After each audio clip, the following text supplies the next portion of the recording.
Hello. Oh, that was odd. Hang on. Medically. Right. Good. Hi. Nice to meet you. Can you hear me?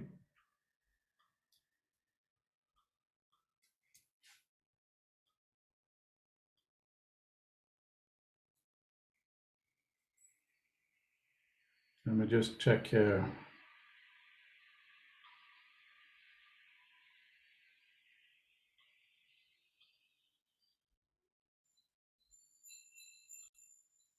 Yeah, I cannot. Oh, you're muted actually.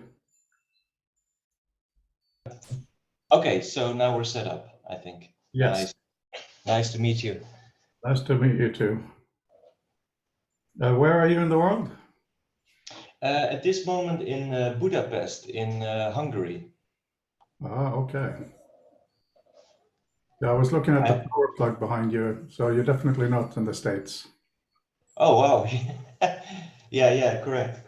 It's just a EU plug. Exactly. Yeah, so Fabian was very excited about today, and Fabian knows what he's talking about, so we're all excited too. So we'll see Nice. who joins us. Of course, in America, it's Memorial Day, and here in England, Uh-huh. it's also a holiday. But we'll get the people who are very interested. Nice. Happy to hear. Just going to turn my computer silent. Yeah.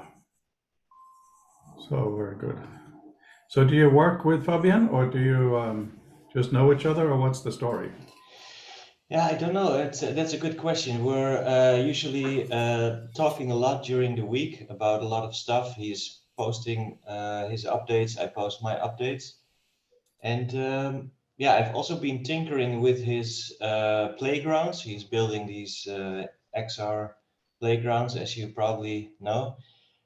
So yeah, we somehow yeah we clicked. So yeah, for some reason we kept talking and we never stopped. But yeah, we have never seen each other's actually. So that's Oh, okay. yeah, that's the wondrous world of the interwebs. Yes, exactly.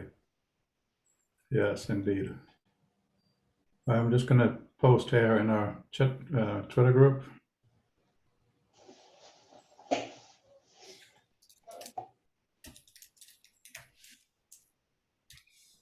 Boom. So we'll see. So today, will we be able to use headsets to see some of what you're doing, or do you want to just share screen, or what's the format? Well, I was thinking of just showing some slides, and I could do a demo. And well, technically, I could post a link so that you could try it on a headset or in your on your laptop. Yeah, the demo works both on laptop and headset. Hello. Hello. Very good. Yeah, I could put the link on our team website, so it's easy to share. Let me just get that going. Yeah, so Fabienne, there's a big holiday in America and there's one in the UK. Is there also one in Europe mainland? Yes, everybody is out enjoying a bit of sun and not working. Yeah, here too. It's a no work day. Yeah, the sun is pretty amazing. I'm just looking up to post that link here. Ta-ta.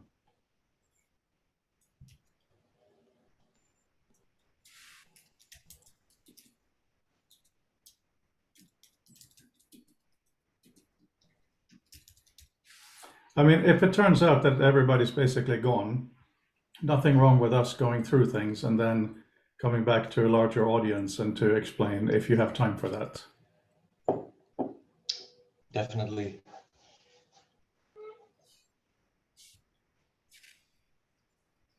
Yeah, it's not as if we would run out of things to talk about, so it's okay. Do you want to, can you give me the link now? I'll put it on the page. And hello, Peter. Good morning. Morning, morning. A demo of the link of the demo, you mean? Yeah. I can definitely give you.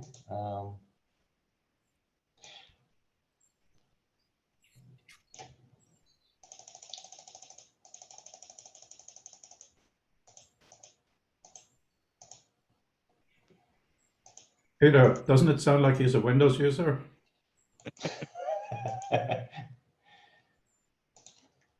You know, when I was in the army, I was working for NATO headquarters in Norway. Hi, Carl.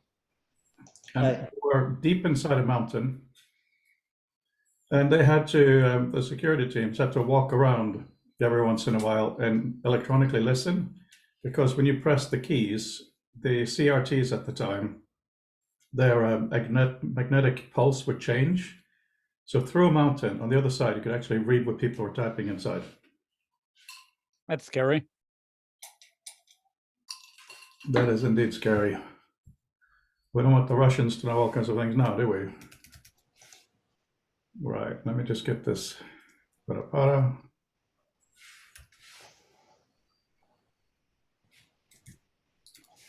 And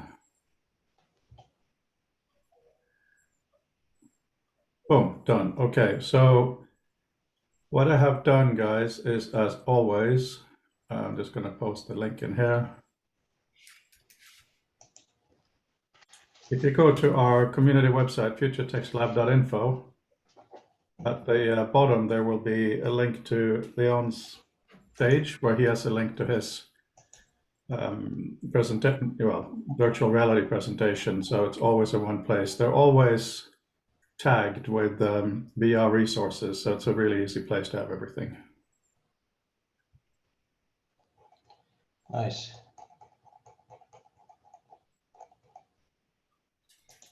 What's the ninja there?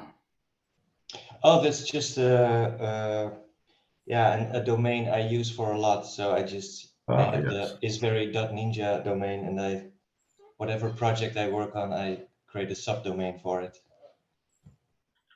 Cool. Okay, I'm adding that here.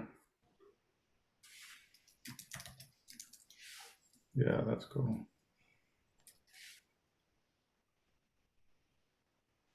Yeah, my son is 6 now and he loves the whole ninja thing. Ninja, ninja, ninja. But then, even though his heritage is part Japanese, because of the Danes and their Lego, it's Ninjago. So, did you know that the green ninja and the red ninja, this, that, and the... Wow. Yeah, so that's how that goes.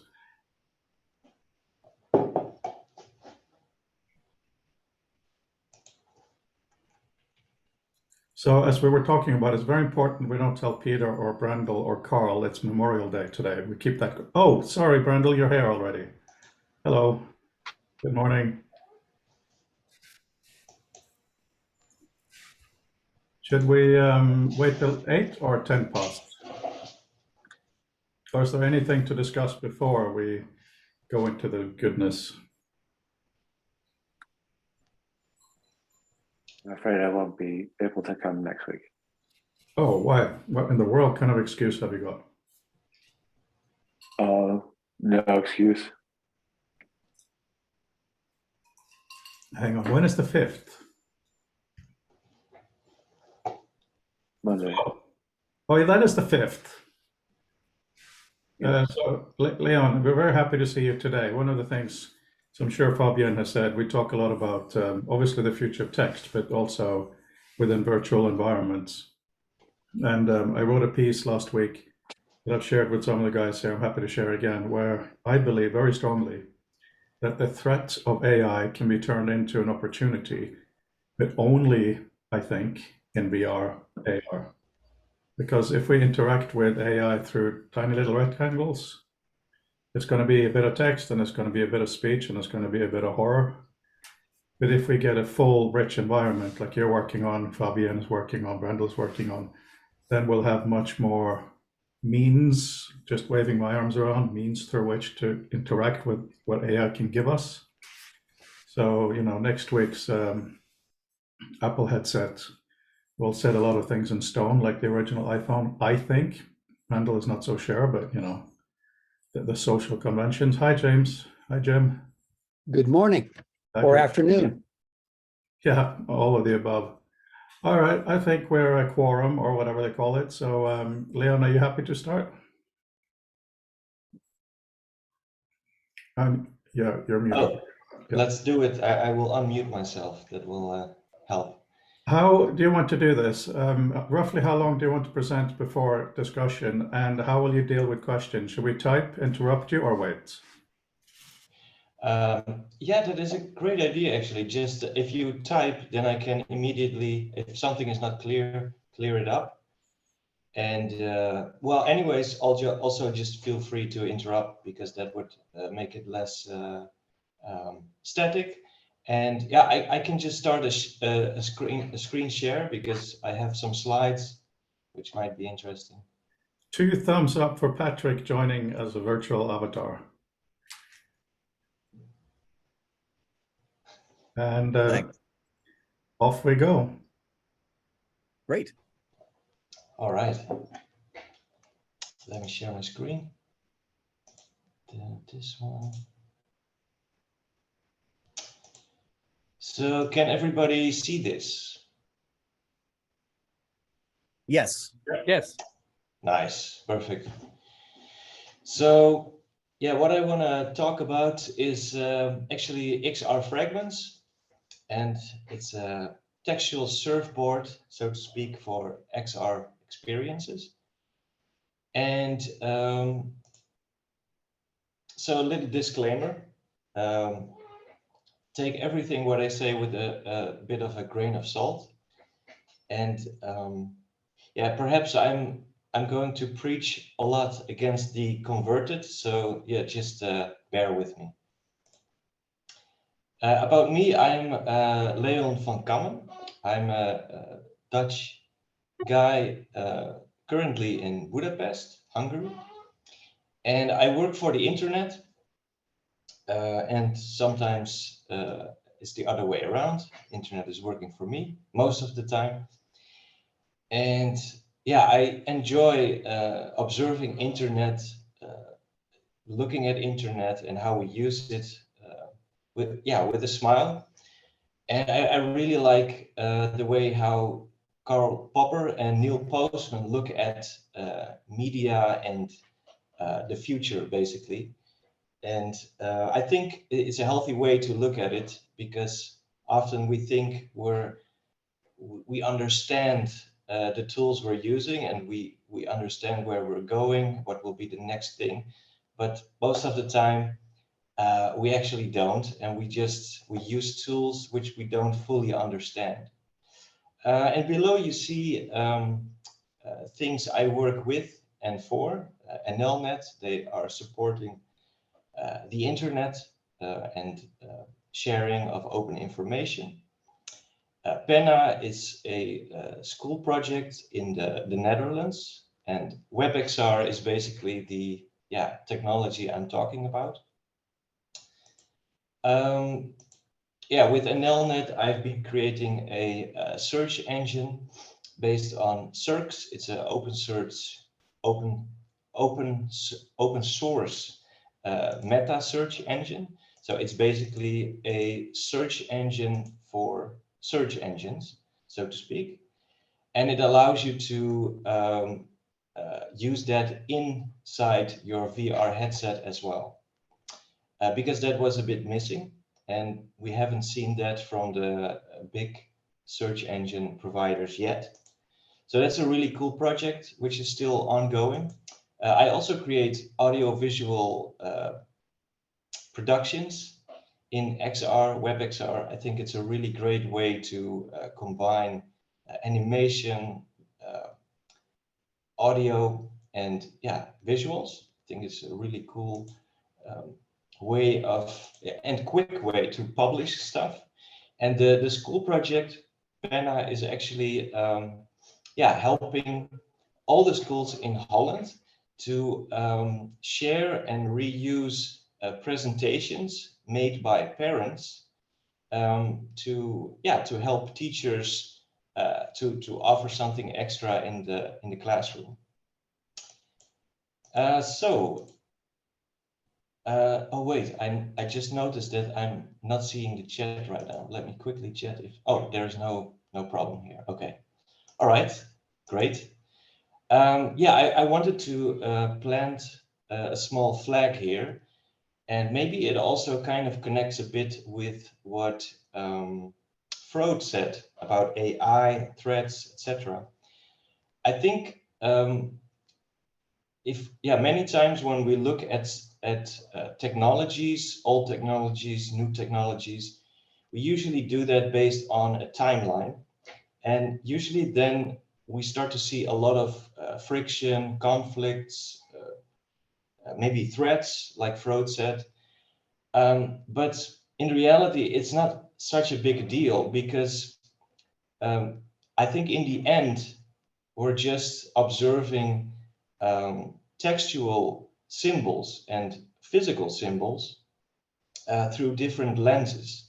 And many times when we look at things through a single lens, then the other lenses start to look like a problem, or a newer lens, or looking things through VR looks like a problem, or looking things through the lens of AI becomes a threat or a problem.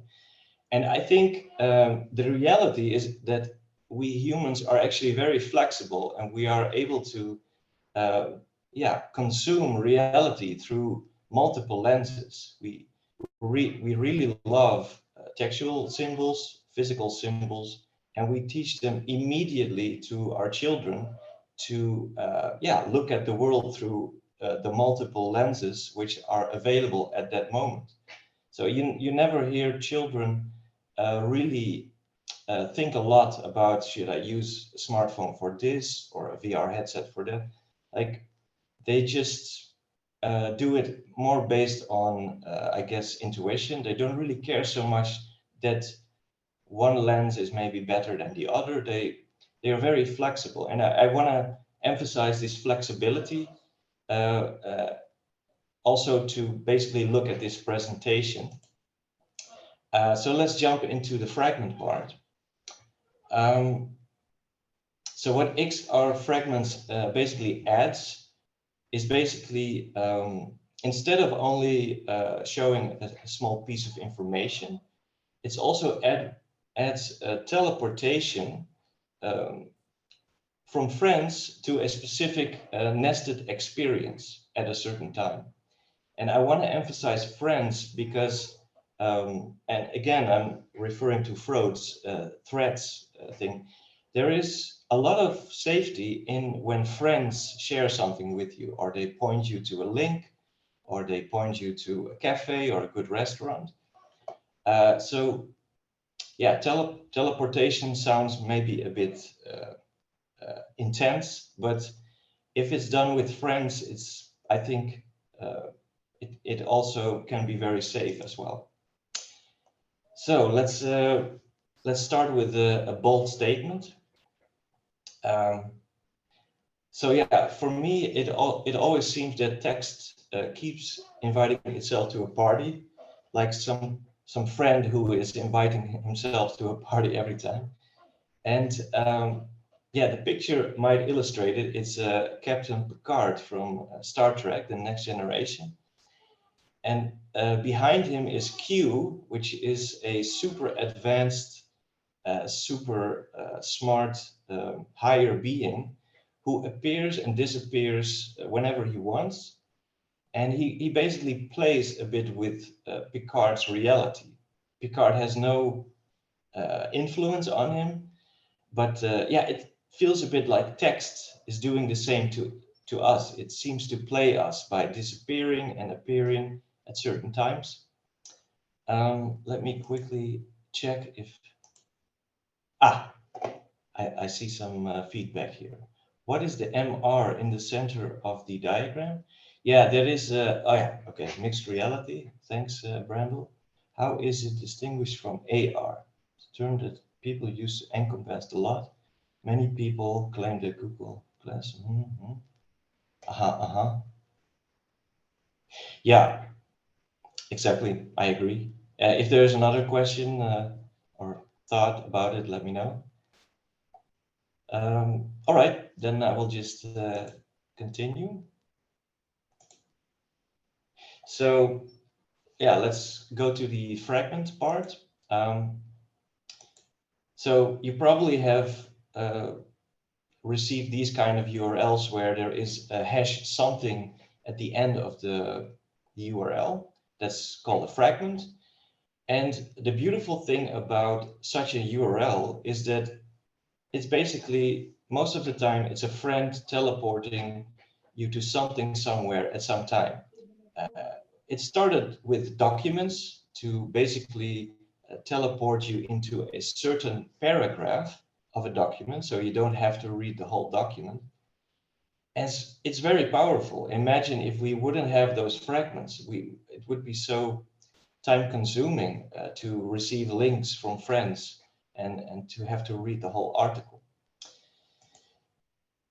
So in 4D XR, we have not just a 2D projection of text, but here we get into some problems because XR has many projections.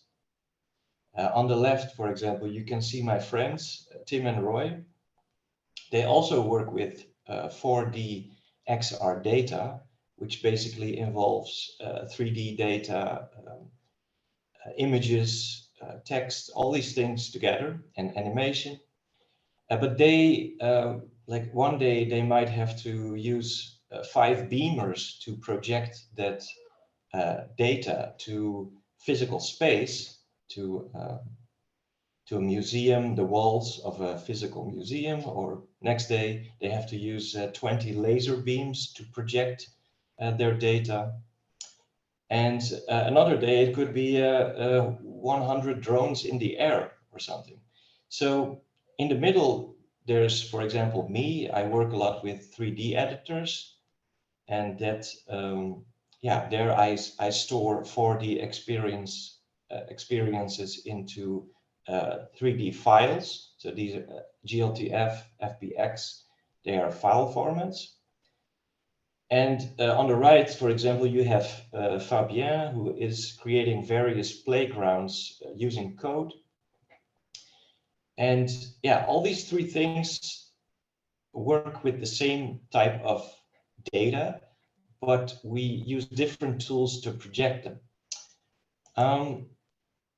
The good thing is that there is actually some similarities.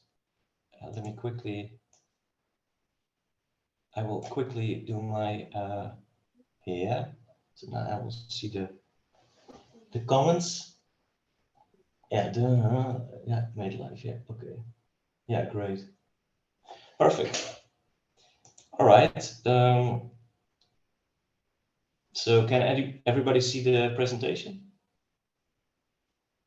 Okay, perfect. All right, so the similarity is basically we all use 4D assets, a runtime and a camera. The good news is that a room, like you see on the picture, can just, yeah, be a size of 750 kilobytes, which means that like around 20,000 of these spaces could fit on one single USB stick. And yeah, just let that sink in. It really means that it's nice to have servers, but a lot of experiences can also be just local or portable on a USB drive. Okay, so this is an example of an XR fragment. It's the same as the 2D document, a friend teleporting me to something somewhere at some time. And it basically hints the browser where the camera or VR user should be positioned. Position XYZ 001, rotation 090. And then there's a time aspect because 4D experiences usually can involve animation, and the T allows you to basically define a animation range. So basically here it says loop the animation between frame 100 and 500, and which could mean that over there it's raining in the 4D experience. So it would loop the rain basically. And maybe certain object will be visible or not visible. It's up to the creator. And then there's also something more about XR fragments. It also can be embedded into the 3D assets themselves. We can just, it's called a projection. It's borrowed from SVG fragments, the SVG graphics, the vector graphics. It's a web-friendly image format, and they allow you to embed certain projections inside the image so that if you pass a link to somebody, it will show you only a part of that SVG. And in the same way, we can basically embed an XR fragment into the asset and call it something so that the browser knows, oh, I need to position the user there. Let me see, is there any? Oh no, it's just chit chat in the comment section. All right. So yeah, the funny thing is when you say metadata, it's very easy to immediately start using the src and the href attribute from HTML, which I think are the most powerful attributes of HTML. They allow you to basically load external images, music, etc. And they allow you to sort of teleport to another document or experience. So this is also part of XR fragments. On the right, you see Blender. It's a 3D editor. There you can just enter an href as a custom property. You could also just enter it or modify the text file of the 3D asset and enter it there. It's up to the creator. But this hints basically the XR fragment compatible viewer to that there's a teleportable object there. And that if the user interacts with that object, then that means, just go there, surf there. So a little to demonstrate this a bit, let's say this is the 3D file and GLTF in this case. This is, by the way, a different fragment. There are all types of fragments. This is the scale fragment. It allows you to embed an object inside itself one more time, which is a very eco-friendly way of duplicating experiences within an experience with certain variations. A different scale could be without the cube. There's also a small query syntax where you could say, like, I only want to show this cube from this asset. So it's very reusable. But here is, to go back to the href, here is the situation where we have a different file format, world.fbx. So how do we get there by this href? So that's very simple. We just, on this door, we attach the metadata, the href metadata, a URL with an XR fragment of the position. And then the viewer knows, the application or the browser knows that, oh, if the user interacts with this, let's replace the scene with, that world.fbx. We're now inside the box you just saw, the world.fbx, and we're exactly positioned at this position from the XR fragment. So this is basically the, I think the most powerful fragment, the href. And this is also basically the link, which was shown in the comment section. Here you see basically a small GLTF, small experience. You see a link here through which we arrived. It's position 000 XYZ. And yeah, what we see here is a cube, and we see here two hrefs. So this is basically metadata embedded in this 3D file. And let's start with this internal href. This basically, if we interact with this, will take us on top of the cube. So let's click on this, and let's also watch the URL bar, because this is directly mapped to the browser history. So boom, now we are on the cube. And again, this looks very simple and basic, but the potential of this is basically as great as normal HTML document surfing. So also part of the XR fragments spec is that there should always be a back and forward button. So you see that now our link was updated here to the link we clicked. If we go back, then boom, we're back at the previous link. If I press forward, then yeah, this is basically basic browser stuff. And this is an external link. So you can see a little bit of, oh, we're now going into the cube. But if we interact with this one, the scene gets replaced by that referenced scene. So this is basically the href in action. And now we can, yeah, we can go back if we don't like it, if we don't like the triangles. But we can also create our own links by just modifying the URL here. So let's zoom a bit out. And we can copy paste a new link to a friend, hopefully not in the sky here, because that's a bit scary. But yeah, this is copy pastable stuff.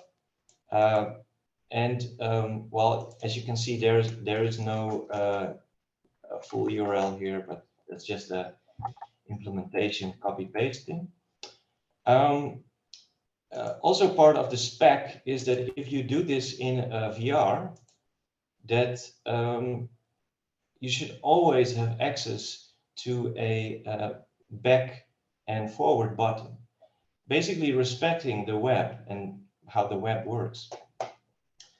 Let me see. So here we do basically the same. We go to this internal link here to stand on top of the cube. Now we're standing on the cube. Now I will press pause here, because here you can see on your controller is now a back and forward button, which allows you to jump back and forward to different URLs, which is basically connected to the browser history. So yeah, that is a small demo of the fragment parser in VR. How much time do we have actually? Let me check the time. Oh, maybe it's time to If you feel like discuss. rounding off, that's absolutely fine. This is fascinating, and I know I have at least 20 questions. I'm sure everyone else has, but Okay. please do. No rush. Okay, so yeah, this whole thing is based upon the premise the URL is the teleport. This is, for some reason, very hard to popularize, but it's a very low-hanging fruit, I would say. So we don't need to focus on very complex server stuff, but we focus more on the URLs, then we can yeah, we can do a lot more flexible things. I also want to redefine URLs a bit, because maybe it's not just text we're sharing. Like, we're now entering an era where URLs are basically multidimensional cognitive transformers.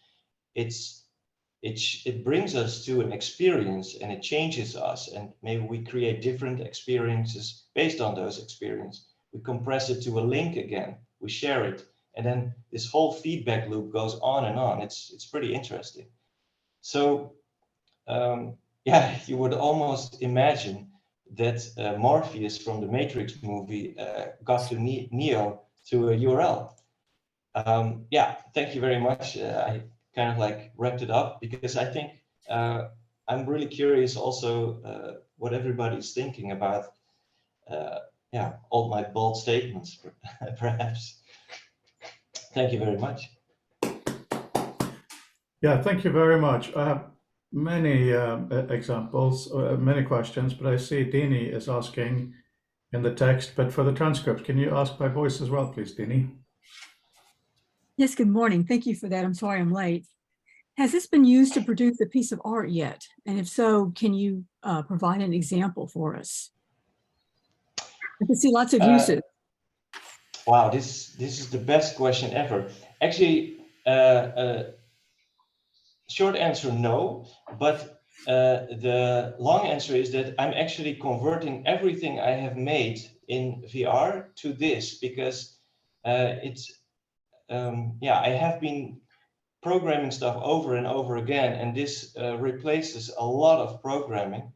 And I hope in the upcoming months to already show you some of the things I've made, but then using this technique, because I felt really bad about making all these separate VR experiences, while with music, for example, I make an album where everything is connected. You can go from one song to the other. And I really miss that in my VR experience, that I'm not building up some kind of album world where you can go from one experience to the other. Well, I'm thinking about hypertext as I'm putting an exhibition together for Rome. And I've got several VR projects that I'm showing in this. And I'm just wondering, you made the comment about the teleport, the URL is a teleport. In hypertext theory, there are people that would question the notion of URIs being teleport, being not hyperlinked. So I think there's some real interesting ideas that have come out of this, but I'd like to know art that would be used with this. And you said, I think, Patrick, you said yes, using this particular technology. Yes, Patrick? Sorry, I was off. No, I'm very interested in this. In other words, is I've been doing work in this kind of like area and that sort of thing for a couple of years. And this is really interesting. Thanks. Yeah, we're making VR art at our university too in our program, but I'm interested in this particular application. So this is wonderful. Happy to hear. No, I like the modular nature of this, and the idea of having, say, for example, I did a piece about 3 years ago when I was still in Dubai, having to do with basically, scans of the environments within, let's see here, environment spheres and that sort of thing, but having them all linked and that sort of thing. And so I see this as, a logical, extension of this. And I've been doing VR art since about 98. And, I see this as a really interesting extension of things like, next steps from things like VRML and things like that. This is really interesting. I'd like to get my head around this.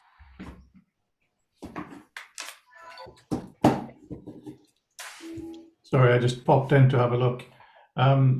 Very solidly, beautifully rendered as a comment, just on the surface aesthetics when looking at it on the headset. David?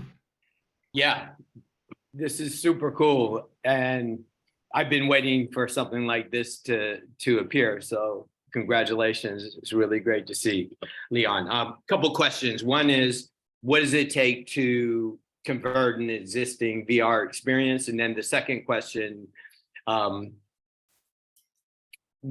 is, can you imagine an abstraction layer above this that would allow for different of the objects or the hrefs to be connected together? Can you repeat that last part? So basically being able to link a object in one experience to an object in another experience, or to another object in the same experience. So basically an abstraction layer that allows things to be linked to specific hrefs, or even maybe additional metadata on top of a particular href.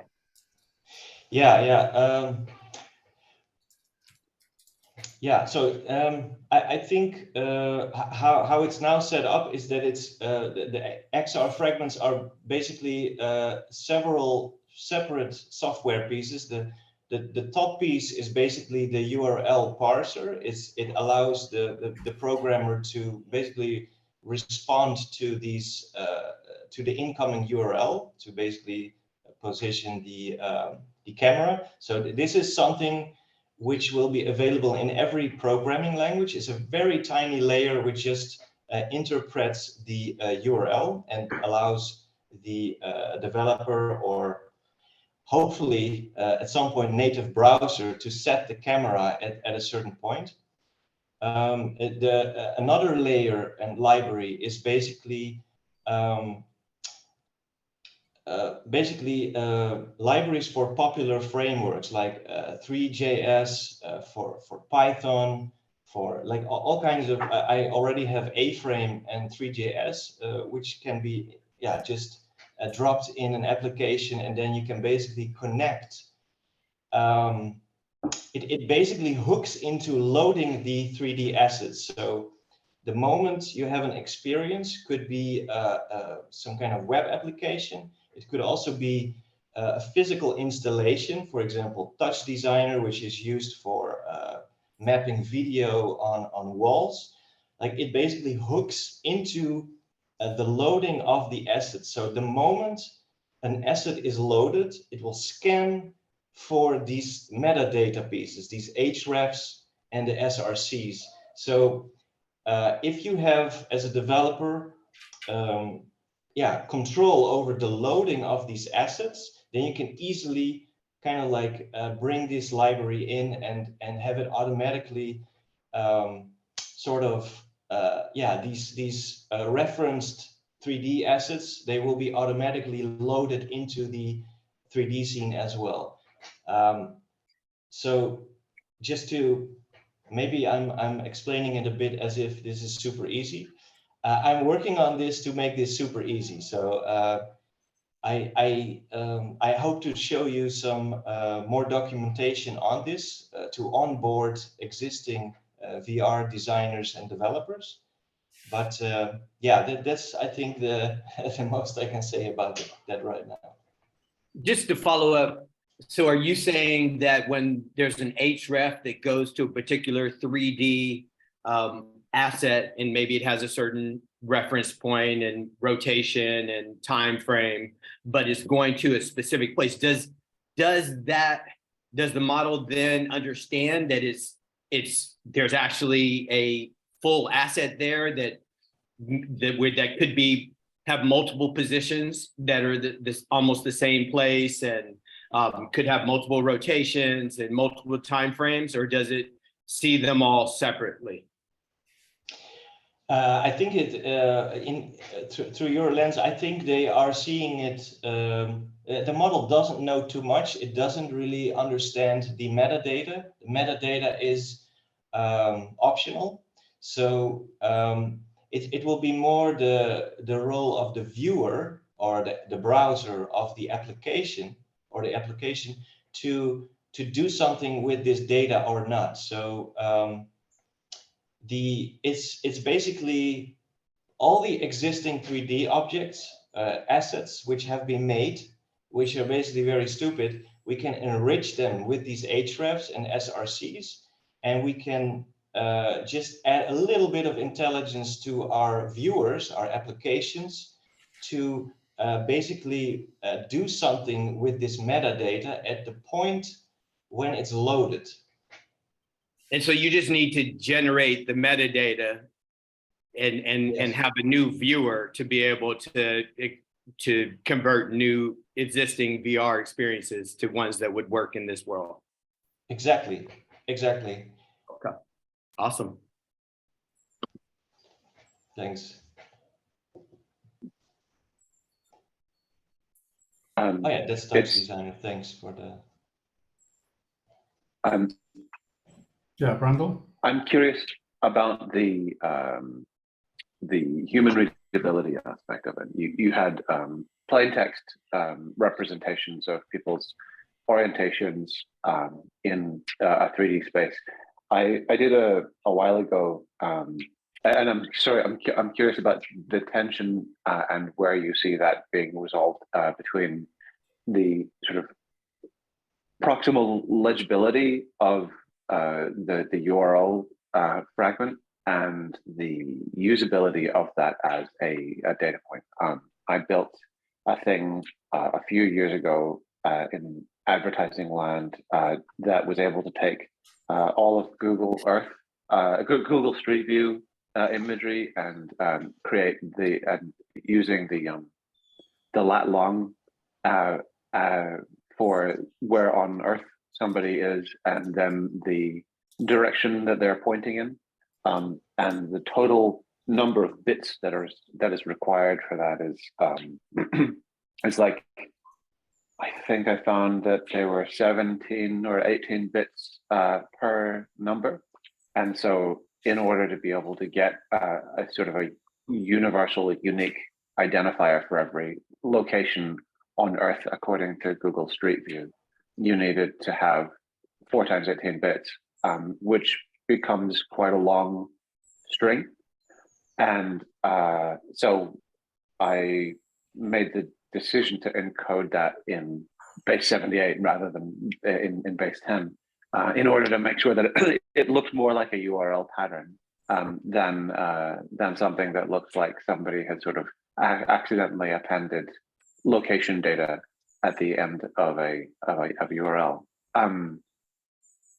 What do you think about like, how much do you think you can encode, and how legible ought it be? What are the priorities of legibility versus the terseness that allows those things to work? Because there are also technical limitations, not necessarily intrinsic to the URL, but to what people have done with them and what kind of expectations. You know, it's not unlikely that people would have 255 character limits on URLs, things like that.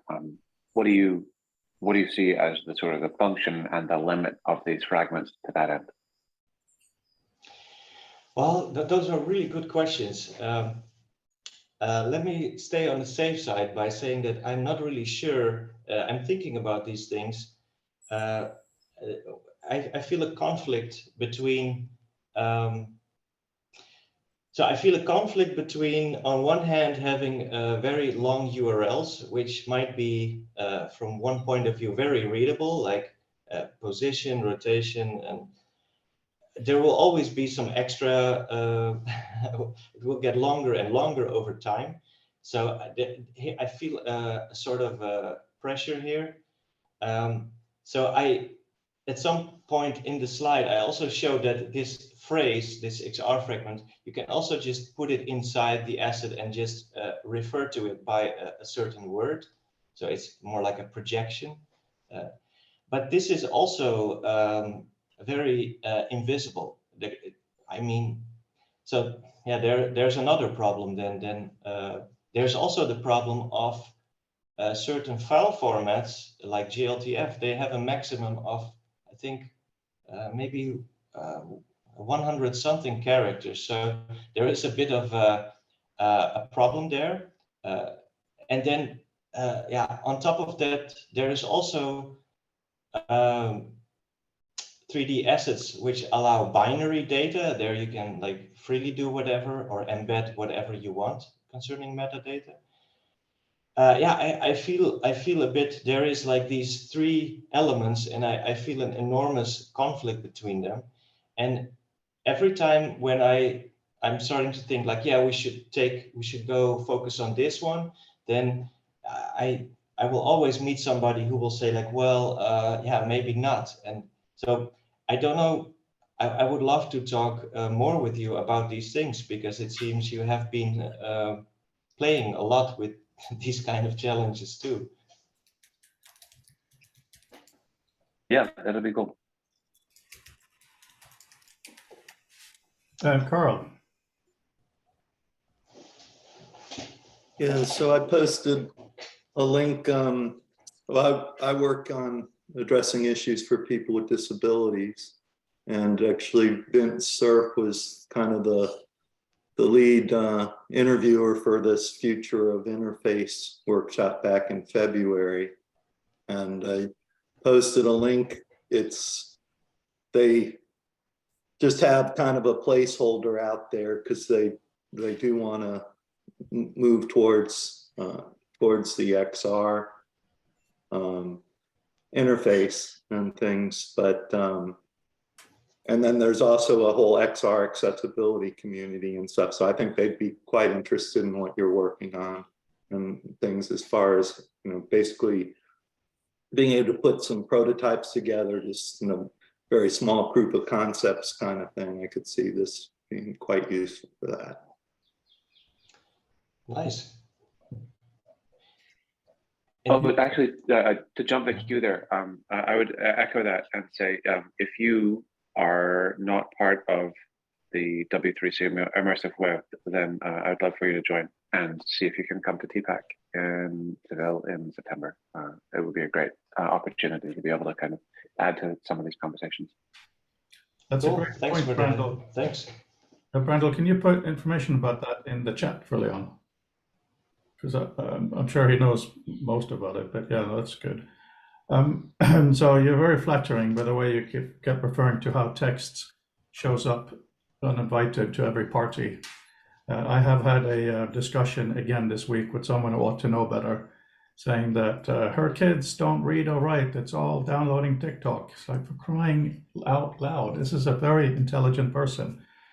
So that was a nice sentence. So this transcript, this session will have that as the title. I'm sorry, it's not going to be your name. It's going to be that, right?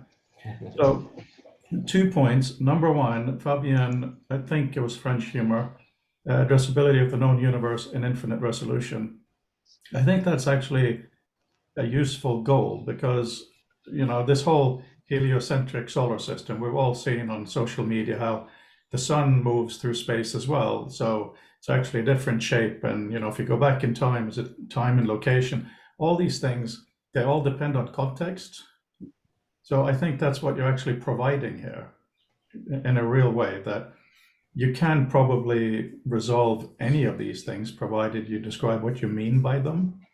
Do you have a comment on that first? Because I do have 2 questions.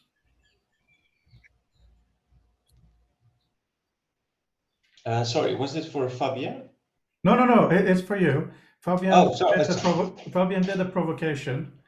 And but I'm wondering, with this approach, because I do think the addressability is contextual. Always, it has to be, right?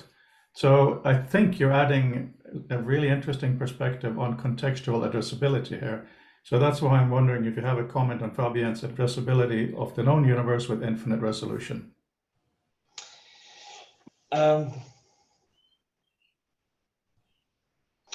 I have slightly problems with those terms because, like, if we talk about, let's zoom into addressability. I use URLs to address things in my talk, and I'm curious, like, what kind of addressability are we talking about here? Is it like beyond URL? Is it like XR wide? Like what textual addressability or symbolical addressability? I'm trying to understand this word a bit better. Fabian, do you want to go a little bit further? Because you were partly joking, right?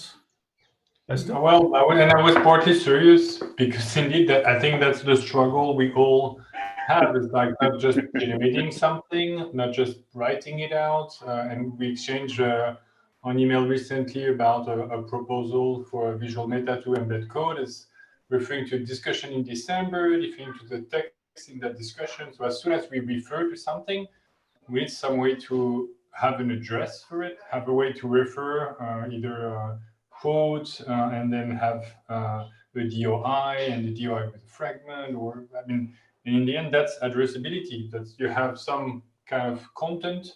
You even if you do embed the whole content, you probably want some source, some way to have a way to refer back to it within its own context. So that's addressability. And indeed, I was partly joking and partly serious in the sense that you want addressability of everything that is useful to you.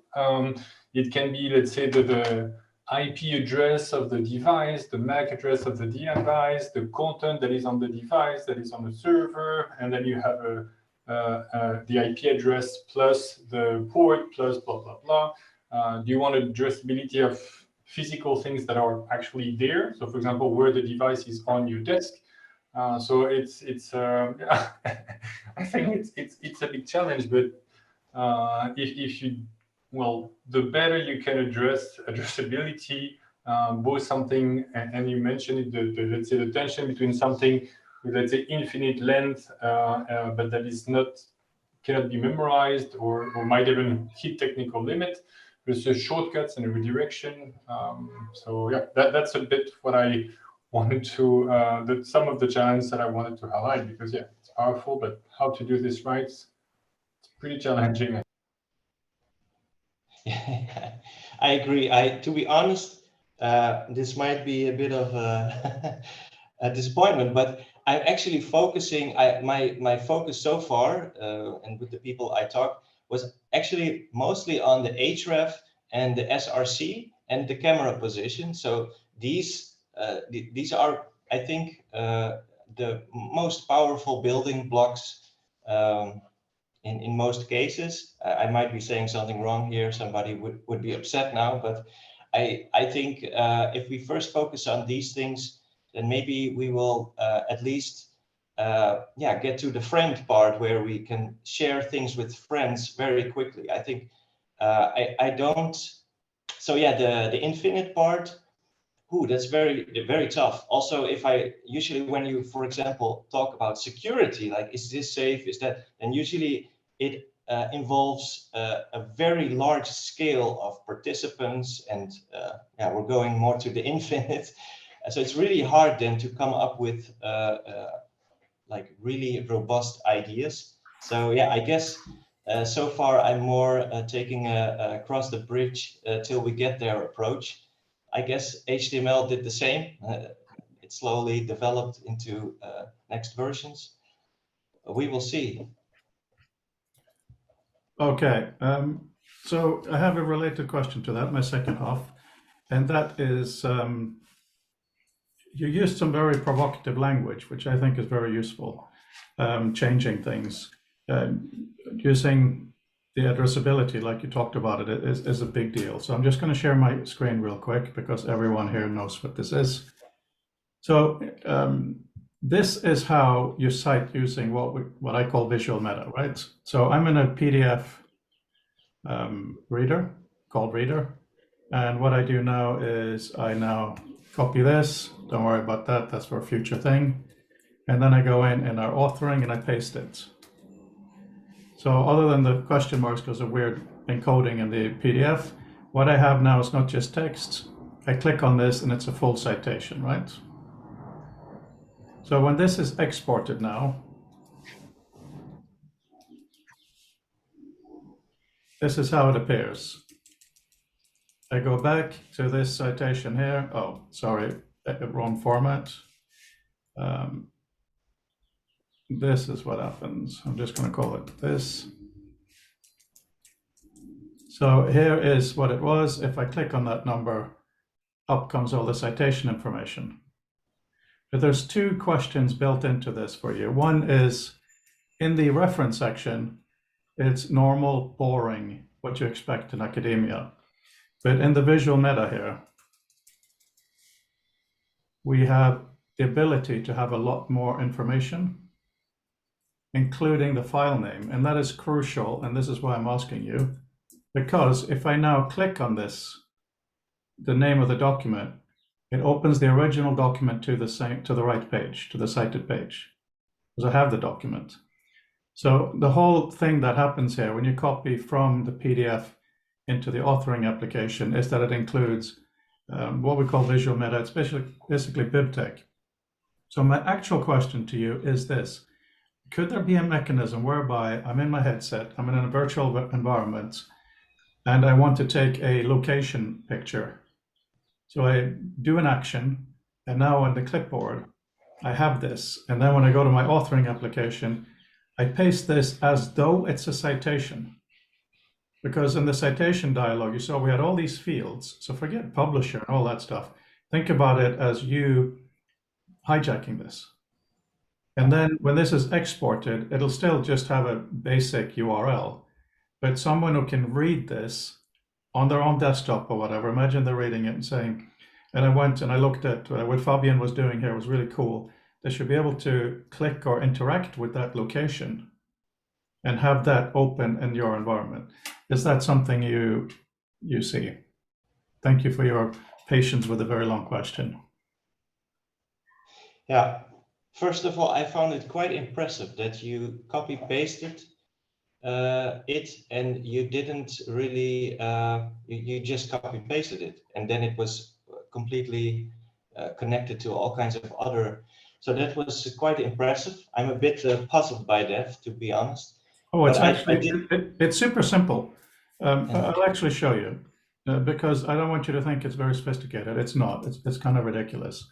So let's go back to Reader. Close this. We'll go to this document. So it has Visual Meta and the last page.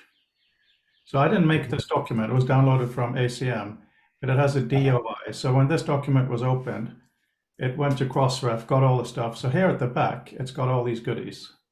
Yeah. Those goodies were copied across onto the clipboard along with the text. So I'm wondering if what you are building could do exactly the same, be the additional payload. Mm-hmm. Yeah, I think so. I think there are various ways of doing it. I do think that Brandel might raise his finger because there are various ways of doing this. If we put it inside the document, we might have to deal with some space restrictions. But perhaps with the SRC metadata, we could reference either a document itself, or we could reference a document which was generated along with the 3D asset. So I do see that at least worst case, the SRC allows us to basically link extra context of the experience, and or perhaps the viewer could generate it on the spot, because the viewer knows where you are inside the 3D experience, 4D experience. And maybe if there is also another document in the same directory, maybe it could somehow do some assumptions and generate some metadata on the fly the moment you press copy paste or something. Control copy or Apple copy. Yeah, that would be very interesting. We have two artists here, Dini and Patrick, and one of the things Dini has to do is to wade through hell to make all things work. She has to get things working on Flash and all kinds of things. So obviously, we're not talking about taking entire environments into a URL or even into Visual Meta or anything like that. But I do think it is really important to try to put as much information into the, let's call it a citation link as possible for Dini and her descendants over the next 100 years, 1,000 years, to be able to recreate it, either kind of recreate it or at least to find it. So that's why your rich embedding in a URL is really fascinating. Thank you. Fabian, did you jump on Peter or what happened? Because suddenly you're in different order. I hijacked the system, but Peter, go first, please. Okay. I think one of the crucial things we need is a memorable handle that if we want to share things with friends, I want it to be something I can remember and not have to write down or email. So I really like Jeff Raskin's work on using phrases instead of long convoluted passwords. So imagine now that instead of having the whole extended URL with all of your 3D information, we exchanged a index phrase like purple elk on Mount Fuji that you would be able to remember. and you wouldn't have to have anything written down. You wouldn't need to even have your notebook or a cell phone on you to be able to remember that phrase. You tell someone, my project is at Purple Elk on Mount Fuji. They would type that in. Then we could put the binding between that and the actual metadata on the interplanetary file system so that you have a distributed system. You wouldn't have to go to a specific URL necessarily to be able to look that up. And then we could also have in related papers the full content of the URL as visual meta, so that would then be available in the experience and also be available in print documents that were created with it.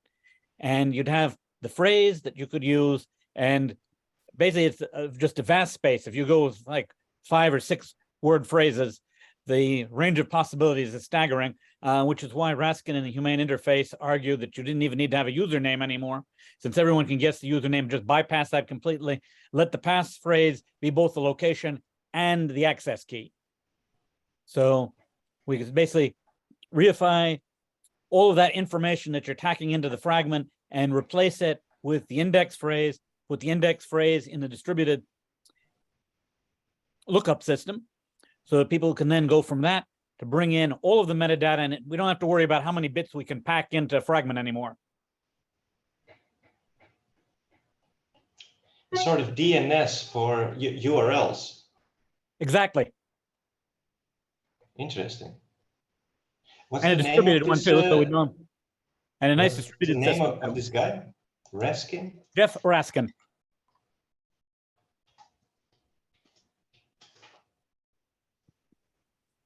And I'll drop the URL for his book into the chat. Thanks. Okay, that'll give you the Wikipedia entry on it.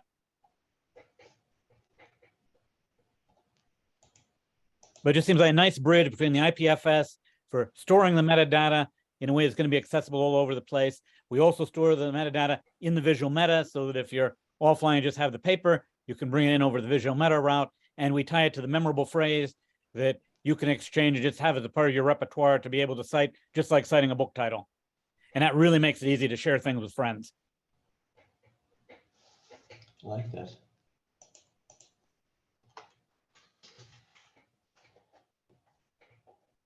So it's one of the trick indeed for addressability and most problem in computer science is yet another level of indirection. Classic. But it does work. It does provide some of the challenge that we discuss here pretty often, meaning, okay, but what if the DNS or whatever equivalent for naming system goes down? Is it properly distributed? So that's also why I guess some solution relying either on IPFS or cloning the whole thing might be interesting. Anyway, what I wanted to talk on is, let's say, to go back a bit on the infinite resolution, because I think it's quite important in the sense that one of the benefits or the advantage of VR and AR is that you can actually do this. I mean, if you reproduce the real, in my opinion, it's not that interesting because you already have it. Whereas if you can move efficiently, I don't want to say freely, but across scales, for example, become an ant or become an atom or whatever, then you can do things that you as a human cannot normally do.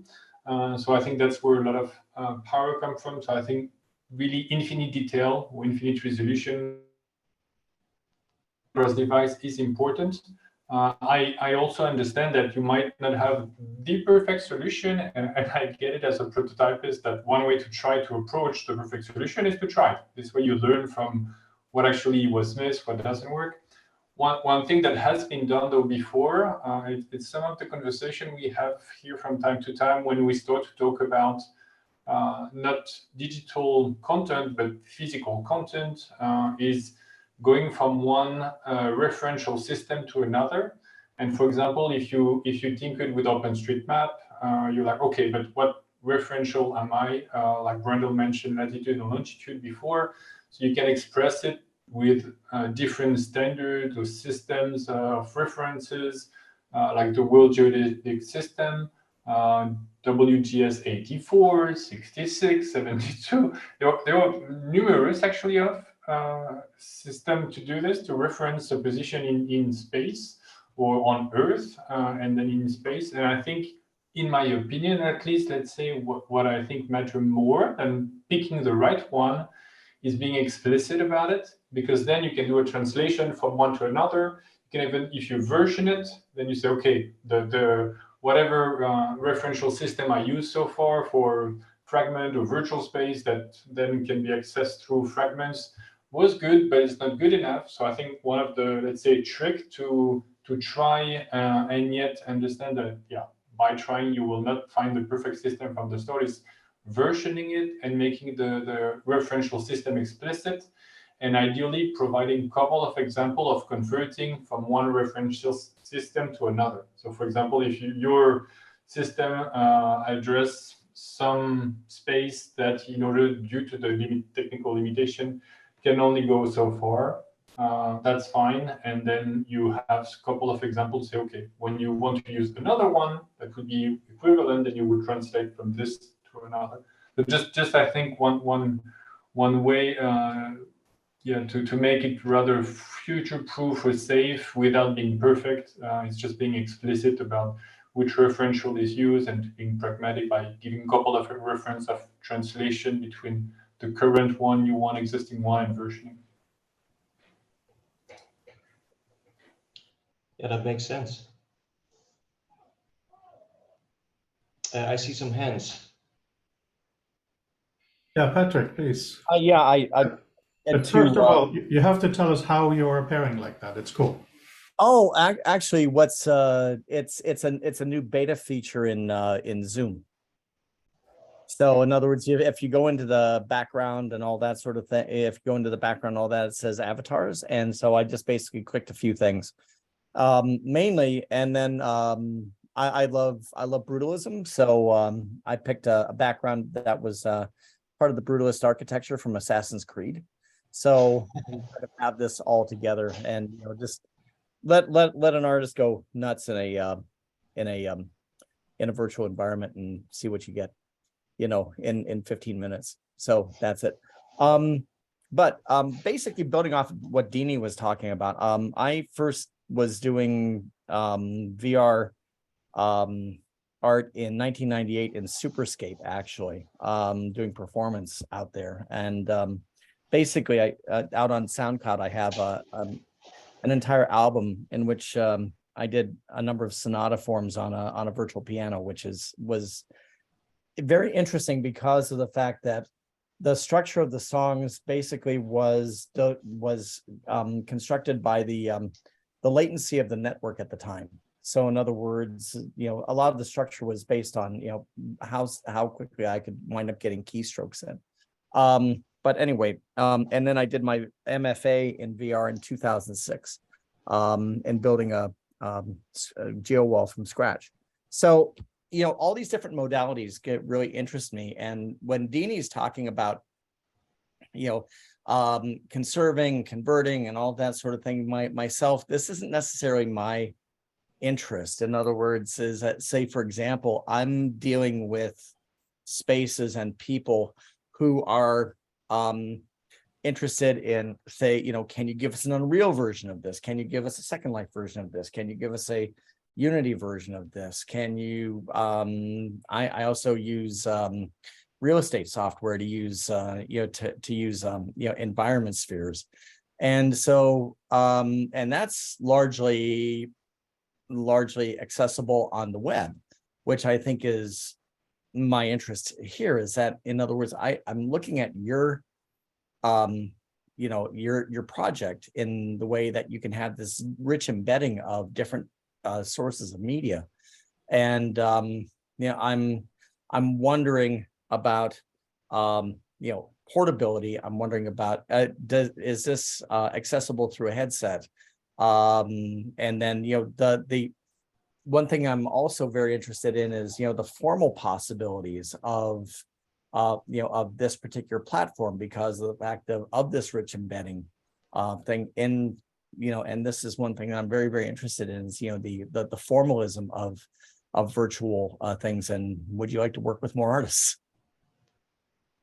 Mm-hmm. That's really cool. Could you zoom into the formalism, that phrase? So say, for example, the idea that certain modalities and certain certain platforms. So say, for example, for my thesis, I used Blitz Basic to using Jason, let's see here, Jason Lee's plugins for 3D projection from EVL to make what they call a GeoWall, a one wall polarized virtual space that you use glasses for. And the thing is that there are things that you can do in that space easily that that maybe you can't in Unity, or there are things in Unity that you can do more easily than in Unreal. And in other words, what I'm saying is that there's kind of a, and I hate to use this term because but almost maybe a materiality to each one of the each one of the platforms as tool. Where Dini is really interested in things like conservation, I'm really not. I'm much more interested in mutability, and then looking at the modality of the expression of the content in the platform that I'm working in, which are very different. Say for example, let's talk old school. VRML is very different than Unreal or Unity or Blitz Basic, which wound up creates its own code, or ARKit or so on. In other words, I'm very interested in this materiality of the specifics of a given expression of a platform, and how one can use those specifics of a platform to to shape the narrative that the experience is, or shape the experience design, and I think for greater affect. And is that clearer? Yeah, well, this is also really on my mind. Like, there is, on one hand, there's a lot of people who think it's interesting from a sort of grid of experience type of view, and maybe that's preservance or some connected experiences. Sure. And there's other people who are more interested in, like, well, I would be interested, but I don't see myself connecting all these experiences. I see myself creating experiences in all kinds of different platforms. And this is also the reason why I made it file format agnostic. So I realized that all these platforms, they can import 3D assets, Yes. different 3D assets. There's some overlap, but most all of these assets, they allow you to embed, to enter in editors these custom properties, which I'm basically using for XR fragments. And another, hold on, almost disappearing here. Another thing which was also on my mind is that everything which is made around this XR fragments is basically in all programming languages. So because it's quite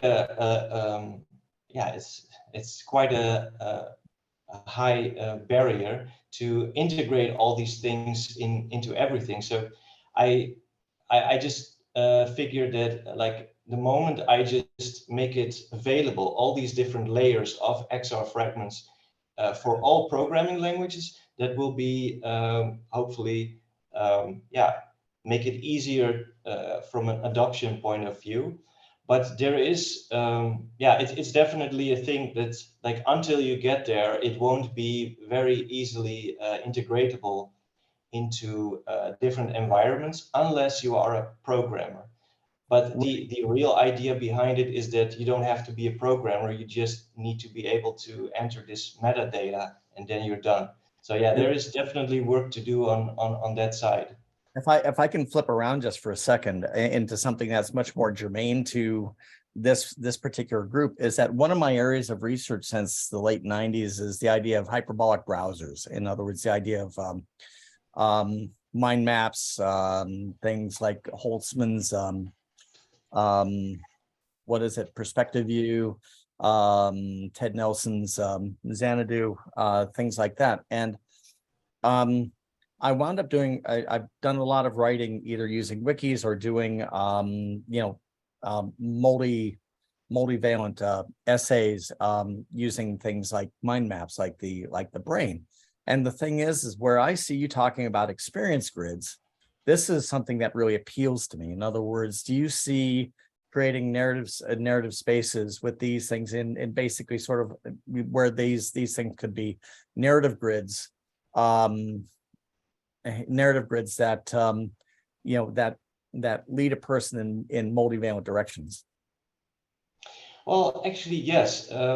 Maybe I'm.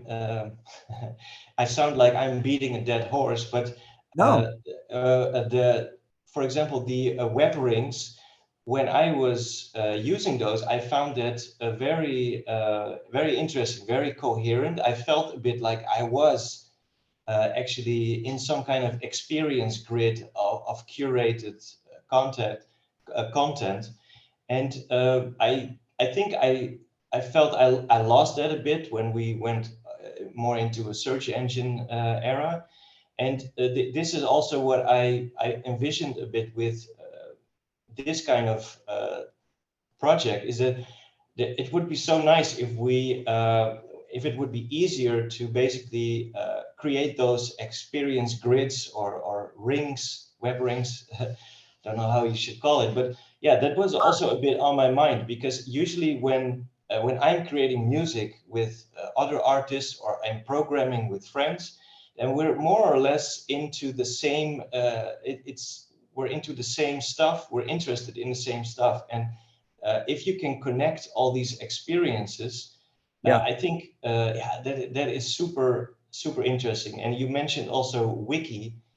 This is also actually how I found Fabien. He also has all his research in one wiki. And whenever I find something like that, and hopefully later it will also happen with XR fragments, when I find one entry point of such a grid, it's almost like I feel like I enter some kind of candy shop. I feel like I'm young again, 16 years old, with my internet connection, and I can consume all this interesting content. So I definitely think that in this era of there's almost too much content.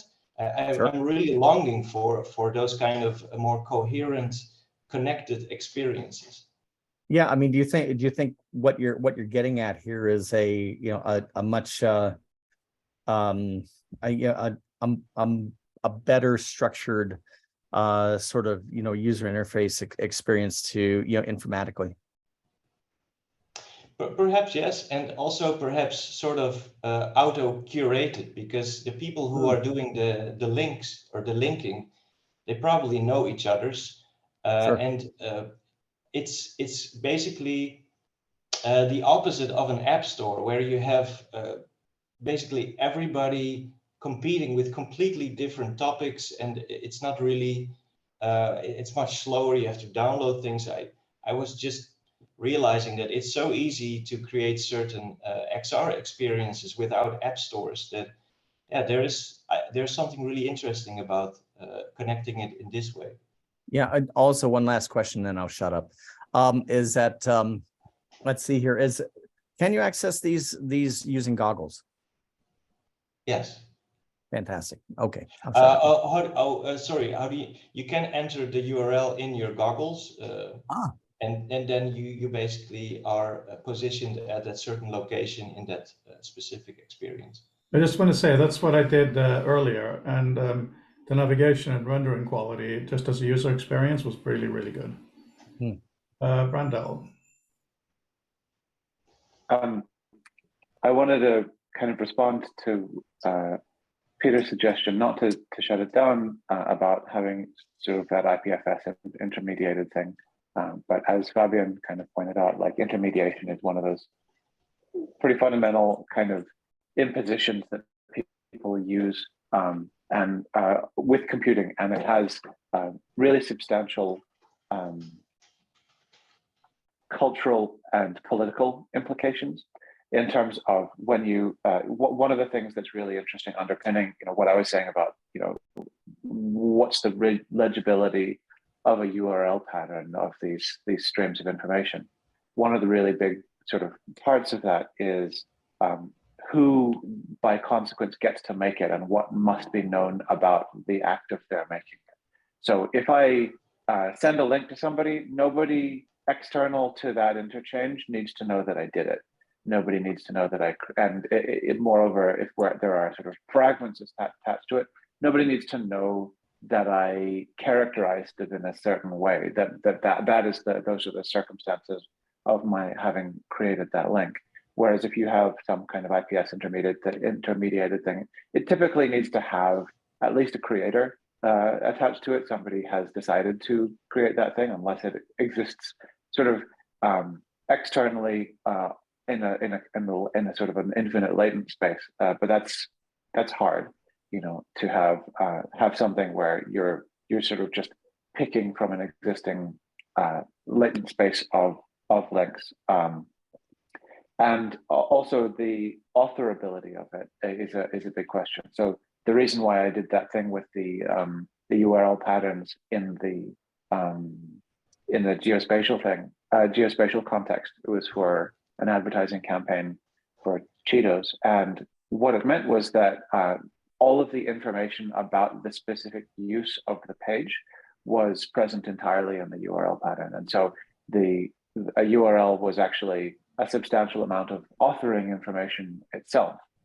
On the other hand, it wasn't legible to the people who were creating it, so that it could only be created in the context of the application itself.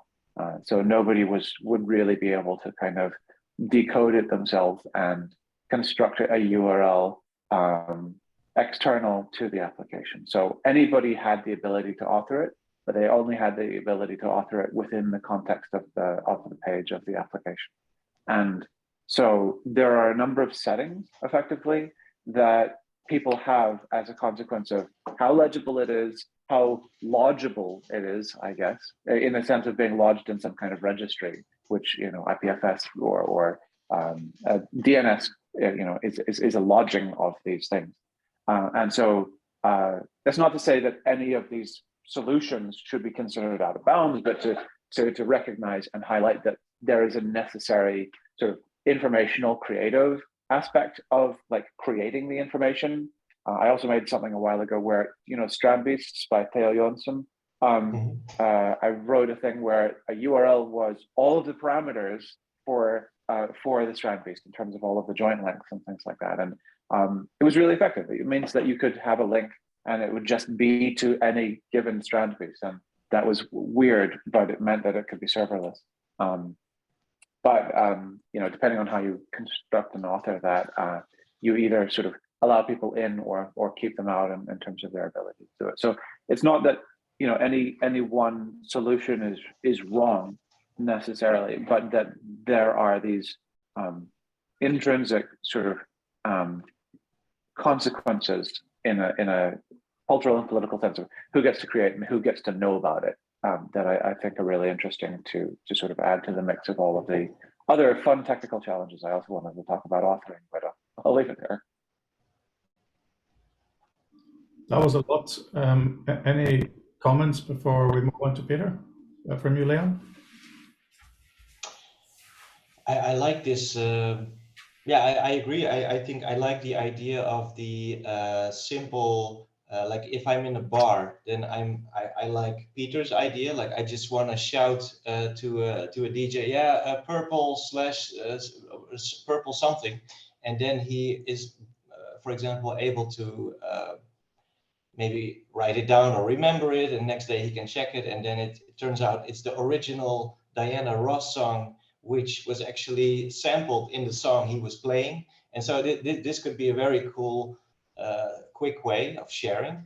On the other hand, if I think back about Morpheus finding Neo, then I would suggest a sort of Brendel way of sharing URLs. Otherwise, it would be also quite maybe visible at the same time if it's only on IPFS.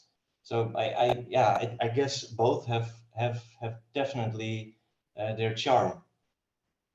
I also like about Brendel's idea that, which can also happen, I think, in Peter's implementation, the idea of embedding more data into the URL, like authorization or even logic of or settings of how the strand beast should work. So yeah, maybe Peter's idea is more an abstraction of, could be an abstraction on top of Brendel's idea, perhaps. Interesting. Yeah, Peter. Yeah, so I get that Brandon wants to make sure that we have an option for anonymity in content being put out there. And I guess the access control dimension too. So you could have an encrypted block of metadata on IPFS that would be unlocked by a secondary passphrase. So Purple Elk on Mount Fuji could be the access point to the huge block of metadata, and then the actual key to it might just be tangerine or a single word or something simple as a secondary password. You'd want to make sure, I guess, that you have an anonymity mechanism, at least if you're going to be having political discussions or anything highly charged. Of course, then you'll get in with legislators saying, we've got to outlaw that entirely because obviously terrorists and child pornographers will use this mechanism to do all sorts of evil. So we have to obliterate all possibility of anonymity in all of our technological systems.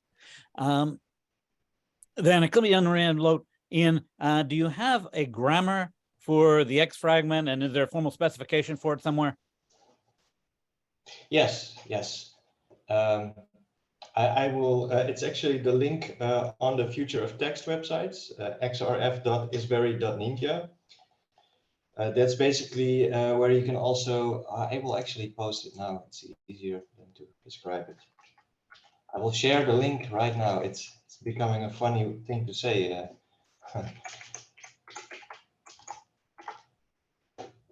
It's actually a fragment too, because I'm using a wiki, which is using fragments. Let me check. Yeah.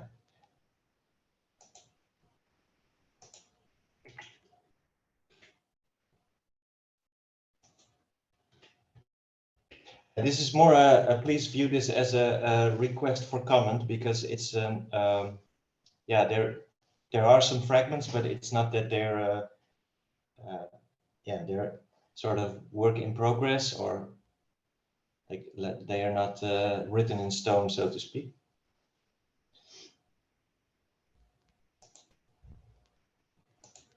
Very good, thank you. Oh, it's me. Okay. You mentioned one of the reasons you got in touch with Fabien is because of the way he had his journal.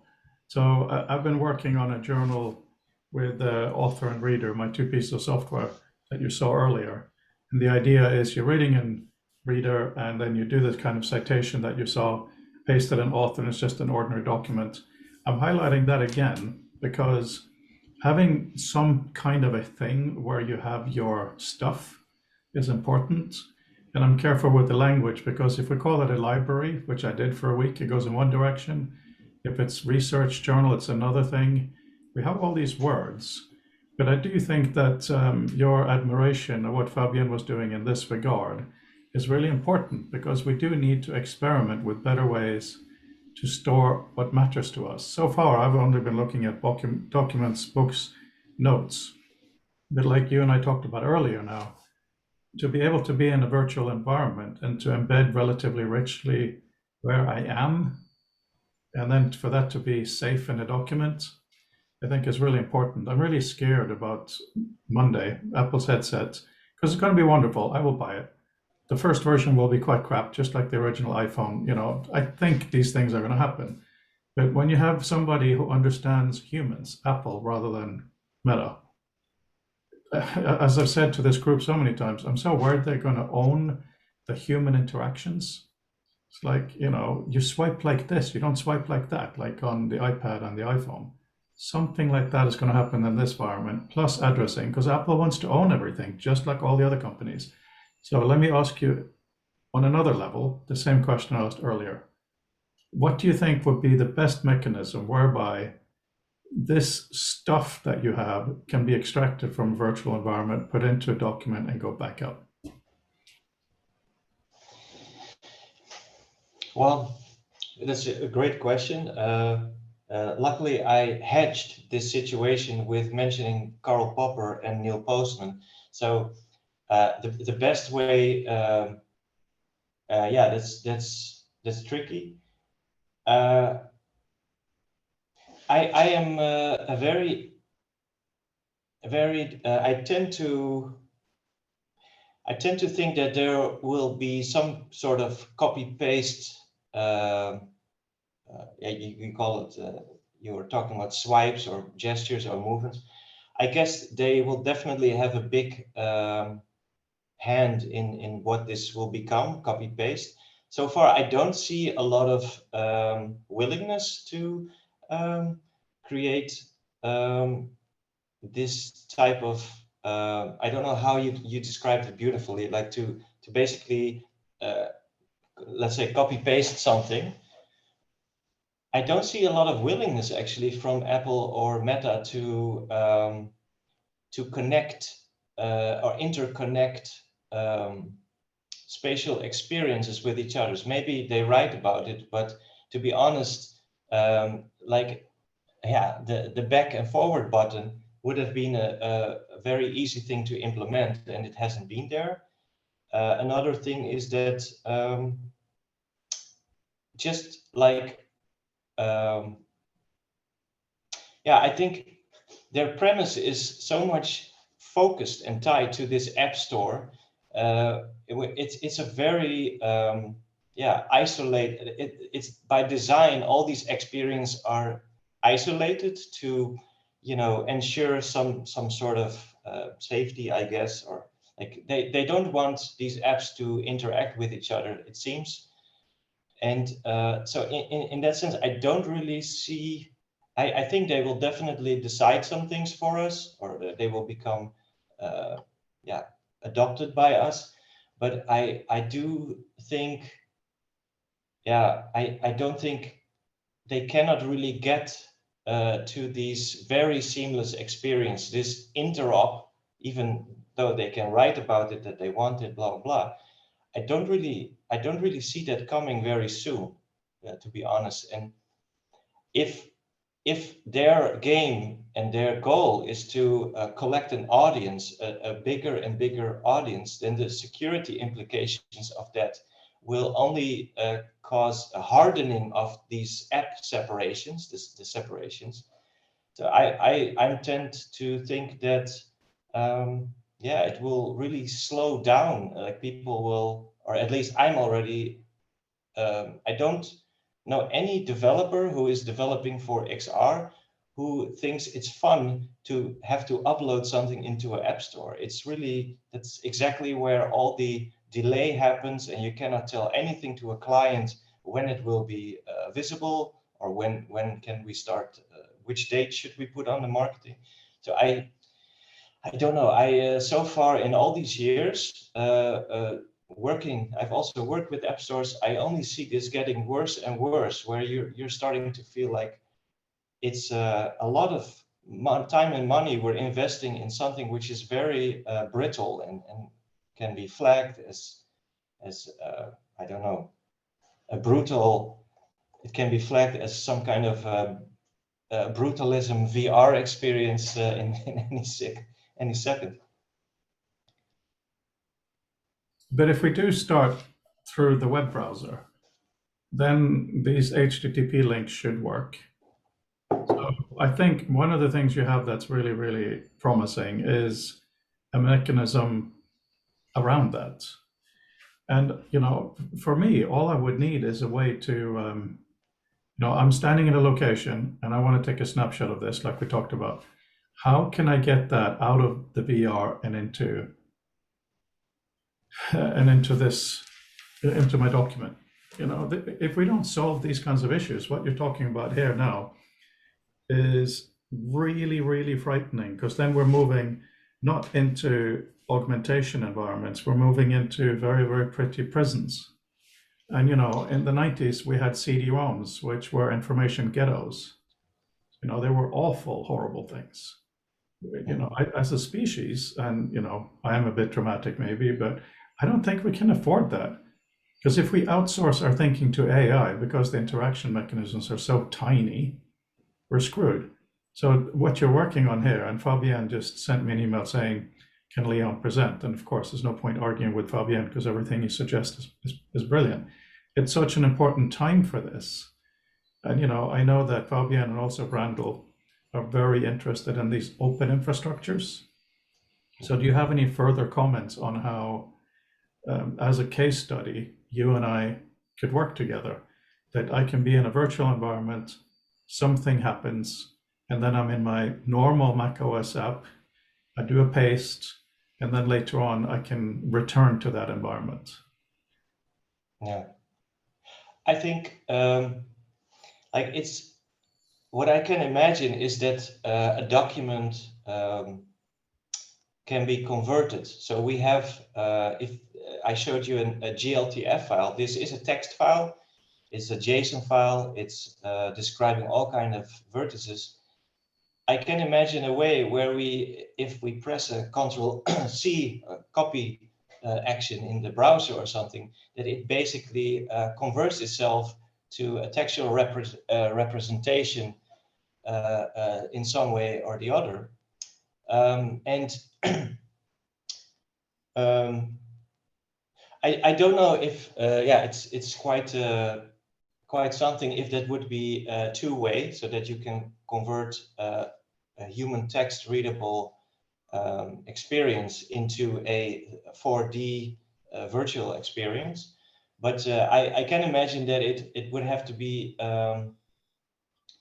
it could be something like that you could if we find a way to comfortably enter text into such experience, we can extract that text also easily into a 2D editor.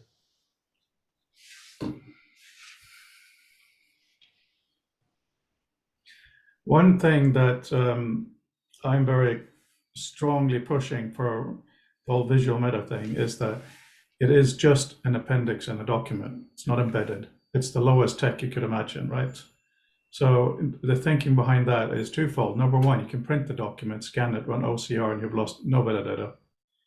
But exactly the same into a virtual environment. The thinking is that you can smuggle it in. If you view the PDF as a traditional, boring, almost like a JPEG, you should be able to run OCR on that in the virtual environment to extract the metadata, right?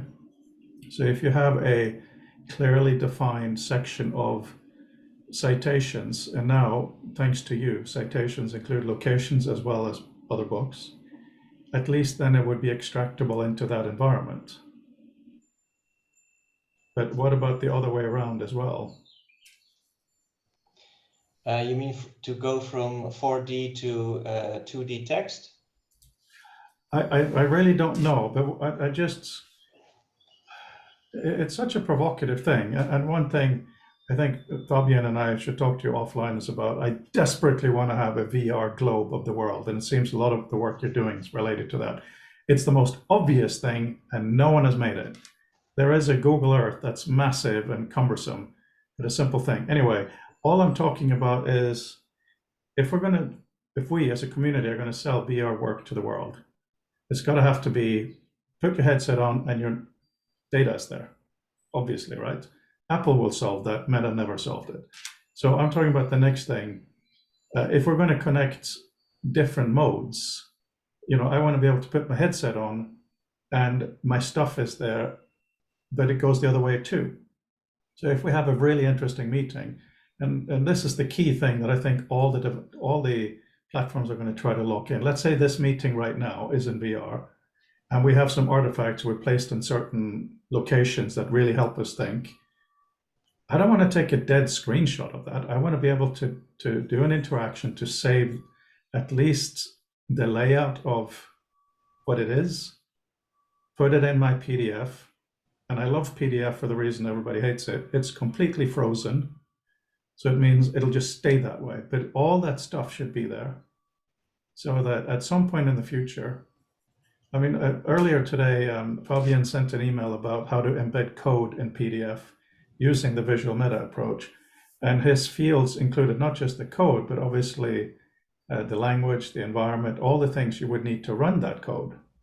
So similarly here, it should include stuff so that, as I like to say, in 1,000 years, when all of our stuff here is gone, it shouldn't matter because it's described well enough that it can at least approximate it.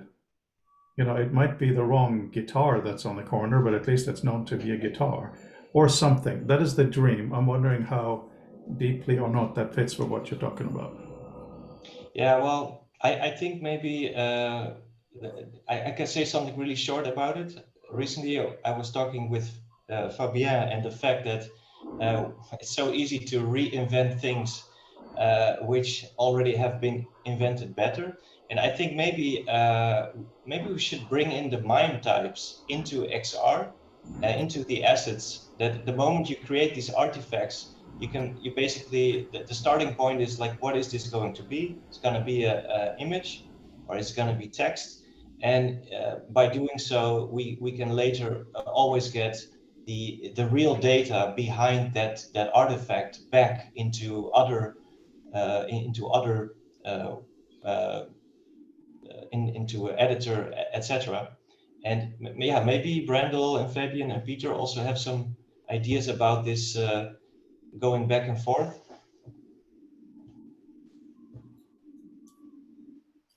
Yes, please, Fabian. Yeah, so I put an example in the chat. I have another link that I need to find. Addressability is hard, where you take you export basically part of the scene because you have your scene, you can extract it. It's just 3D models basically.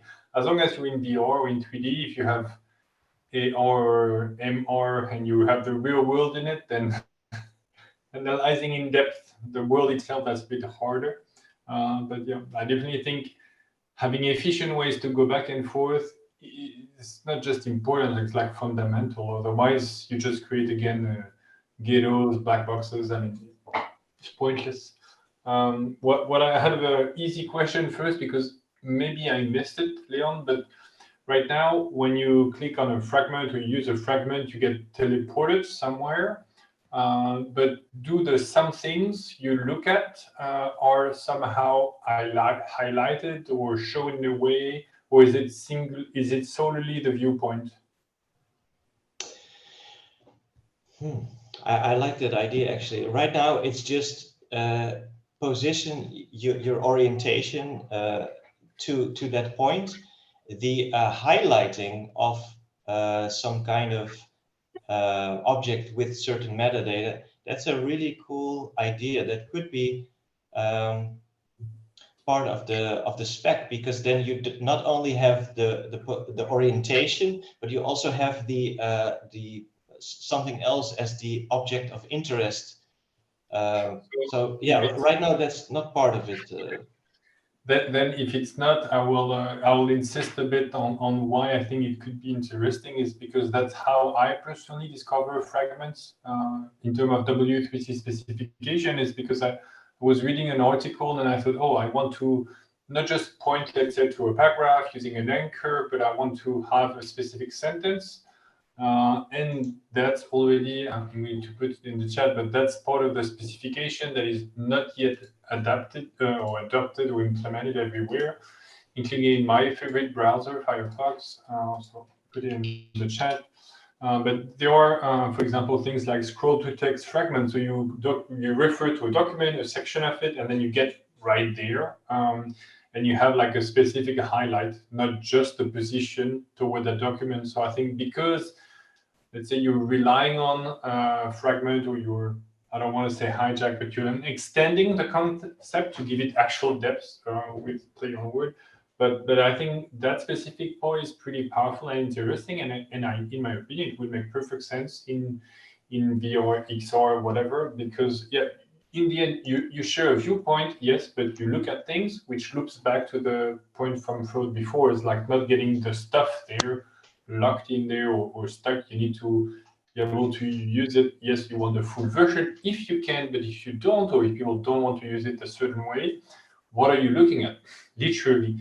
And I think, yeah, being able to use this, and I'll just put a little example also, because that's, since Firefox doesn't support it yet, I use this, but it's just an example of a polyfill, or a way to say, oh, we cannot wait for Apple or Meta or whomever to support it. If it's interesting, intellectually speaking, if it helps us to think, we don't have to wait. We shouldn't.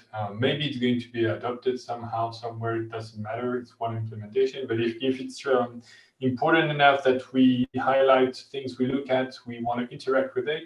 And why I insist so much on it, it's because I think, pedagogically speaking, it's fundamental. Like when I want to teach something to someone, it's like, oh, I take the object, and it's like, look at the thing. What is the thing? And when somebody is saying, teach me something, they look in my eyes. Is he actually paying attention? Is he looking at the same thing I'm trying to point at? And then if you do complex topics, it's like the selection itself of content. You don't want to show too much. Like, what is the actual thing you're doing? You're just talking about the tip of this device. You're thinking about the whole thing. So I think in terms of if, and I believe most of us here see XR as potentially very interesting for pedagogy, then being able to point the things we want to have with friends, colleagues, or whatnot, look at and share to learn together would be pretty valuable. Okay, I stop. Sorry. Definitely agree. Definitely agree. Maybe later we should also talk about something I did not know. Matthias says that URLs were never meant to be seen by the end user. This just happened some years ago. That's very interesting. So Tim Berners-Lee, Robert Caillot needed to learn the syntax of URLs themselves once the Netscape Navigator came around.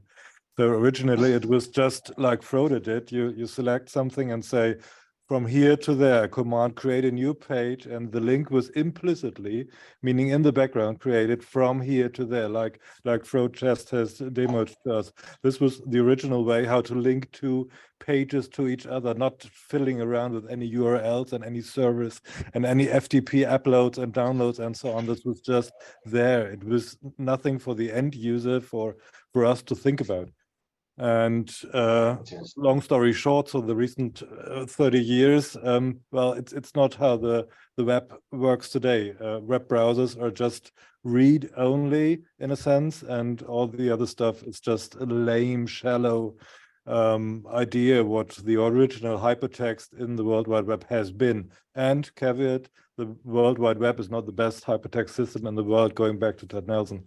So even the mediocre system of the World Wide Web is not the standard that we have today. Agreed. Fully agree. And by the way, wonderful demo. I've just missed a lot. So kudos in advance. I will look up the video. So really great work. And to summarize my understanding what you all did, or what we are doing right here, the URL is our magic key to perspective, to pointing to something, as Fabienne just said. I share a link from me to Frode. The link contains a certain point in a certain world, and it conveys my intention to communicate with Frode in my example right now. And the link is just a shortcut to say, this is the point or the area or the object that matters to me in our conversation. And if you can encapsulate all this with a link, what you just demoed on my chrono links in the chat right now, then this is wonderful. And in addition to the plain technical links, you need the communication area to say, well, what do I mean by pointing out this globe and this three world from this angle, and the little dwarfs running around and so on. So yes, simply yes. So let's connect all the worlds that we are working on and build a system that is more than Frode. I really like your comments on the CD-ROMs as to the little ghettos of data, because nothing was linked from one CD to the next CD. Like today we have 3D worlds, and wow, we have something in museum here, and go to ancient Rome, and another one goes to Stonehenge, but they are not connected with each other by any means. I mean, there might be some artists to connect ancient Rome with Stonehenge, but it's not possible today. Like one CD-ROM on the one hand side and one CD-ROM on the other hand side. So your links are a glimpse how to connect all these words. Yes, simply yes, go for it. Let's do it. Thank you. I'm just going to jump in on that, if you don't mind, because just want to highlight a little bit of the importance, but also you said earlier, Leon, which was nice to hear that sentence, you can't address it if you can't address it. And, you know, there's the Randall is talking about SMS here and other things. People need to point. Pointing was probably the first communication in our species. And, you know, we have our fingers chopped off now. So that is pointing both in space and time. And I'm sure there are other dimensions we need to as well. And it's absolutely crucial. Here in this community, we're all about Barbara Tversky's work and extended mind and all of this good stuff. But all of this will be inside like shopping malls if we can't break out of them. So it's really important. But Matthias was talking about the chrono system that he's been working on. And yes, time is really, really important. You need to be able to point in time as well, because a simple use case would be exactly what Matthias said. Imagine you're in the Notre Dame. It's beautiful. And you know someone has made a Notre Dame model that was set, you know, 300 years earlier. You know, we need to develop the ways through which, even if it's rendered in a completely different way, it's got to be dimensions through which you can at least search for that and not have to go into an app store. And, you know, if it violates Apple's rules, you can't view it and all of that nonsense. Yeah, thanks for that. And sorry, Peter, thank you for your patience. Okay. My greatest hope is that antitrust regulators will come in and address the fundamental problems of the App Store ecosystem, which is that we're conflating three fundamental things. One, access to the suite of things that we want to load into our walled garden environment. Two, the distribution of those things. And three, the curation of those things. Now, as long as Apple is able to control all three, we have a mess. What we want to have is let Apple control the user interface to access the distribution environment. Let end users have the flexibility of choosing which distribution platform they want to draw things from, and further let them choose whose curation filters they want to have applied to that body of apps that they're looking at in the distribution platform of choice. And I think it's going to take law coming in and telling these megacorps that, listen, if you want to have an app store that is locked to your platform, it's an impermissible tying for you to also be able to be the curation and control of the distribution. Because, of course, Apple's justification for getting the big hunk of all the app prices, oh, we've got to run all the servers. Well, no, you don't need to run all the servers. Let me choose to use a different platform of servers to get at the underlying files. And I'm not interested in your curation. There's a group of open source software developers who are doing their own curation system. I want to plug into their curation ecosystem, but definitely I love your user interface and automatically installing the things from my platform of choice onto my computer and letting me know when there's a new version available so that I can have it automatically updated. So I think, again, it's going to take the antitrust regulators to come in. We're probably more likely to see Europe do something than the US in that area, but hopefully the inconvenience of having a different environment in the EU versus the US will allow the EU antitrust policy to carry over to the US, because it would be easier just to basically do the right thing in the first place than to try to maintain a right thing and a wrong thing in parallel. As far as smuggling stuff in and out, as long as you can visually see something, you can point a camera at the screen. Even if Apple decides that we're going to disable clipboard functionality entirely, if I can see it on the screen, then I can put up a block of text that I can point a camera at, OCR the content of the camera, which can be in some efficiently compressed format, to be able to get at the underlying metadata, which should be enough to be able to give me an IPFS key to be able to get at the extended data, or even just have all the extended data in a series of snapshots. It'd be a pain, but at least it's doable. And as long as you're able to get some data off of the web, we can smuggle the data back into the application. But I really hope, again, Apple will do the right thing and view their headset as a bicycle for the mind instead of a set of golden handcuffs to put us in an even more tightly walled garden than we have with the iPhone.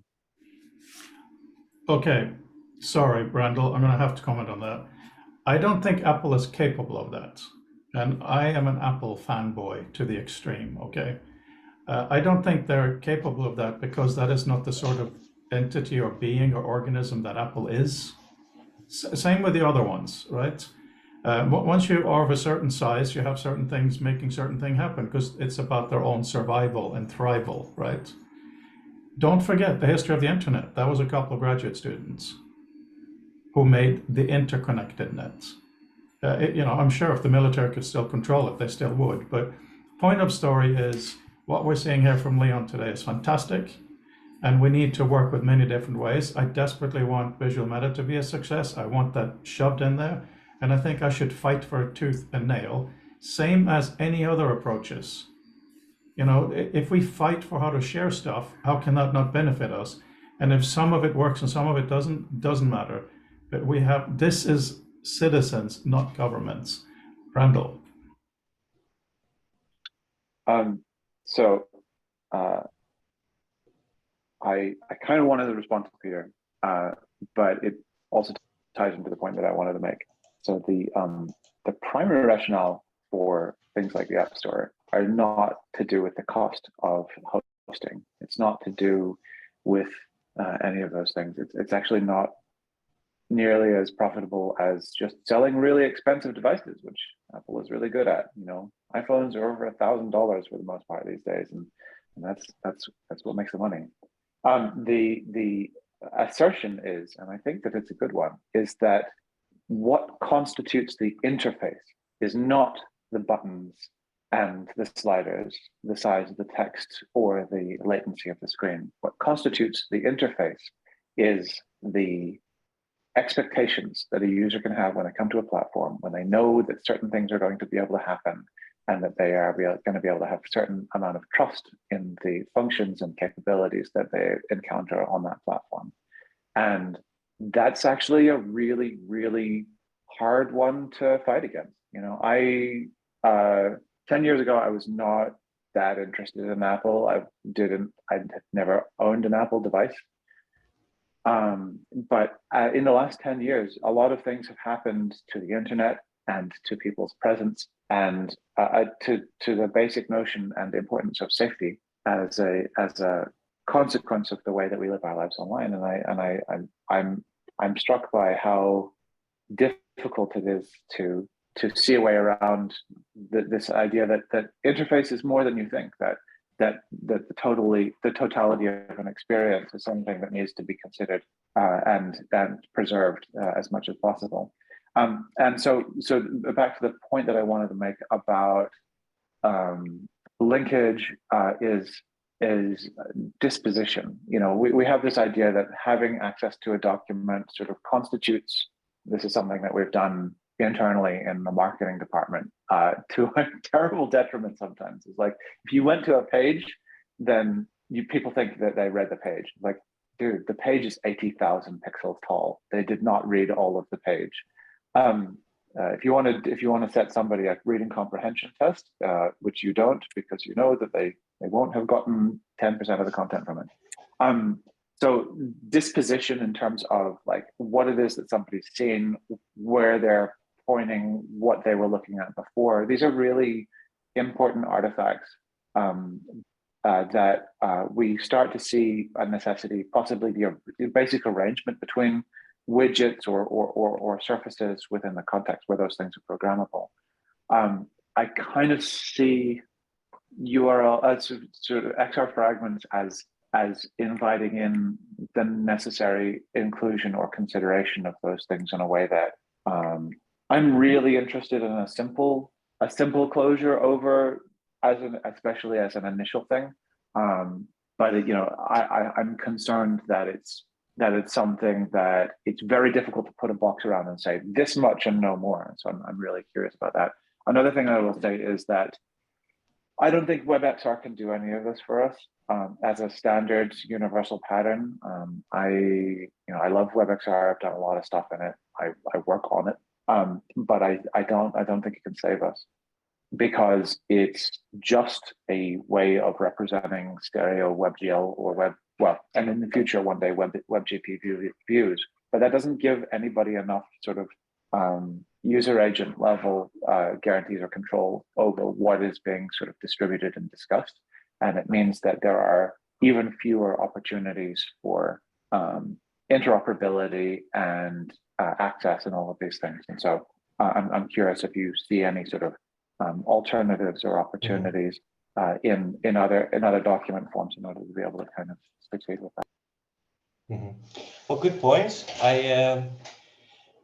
The first part of your comment also made me realize that the more, if we embed this point of interest, what Fabian mentioned, if we embed that in the URL, then first of all the URL gets longer.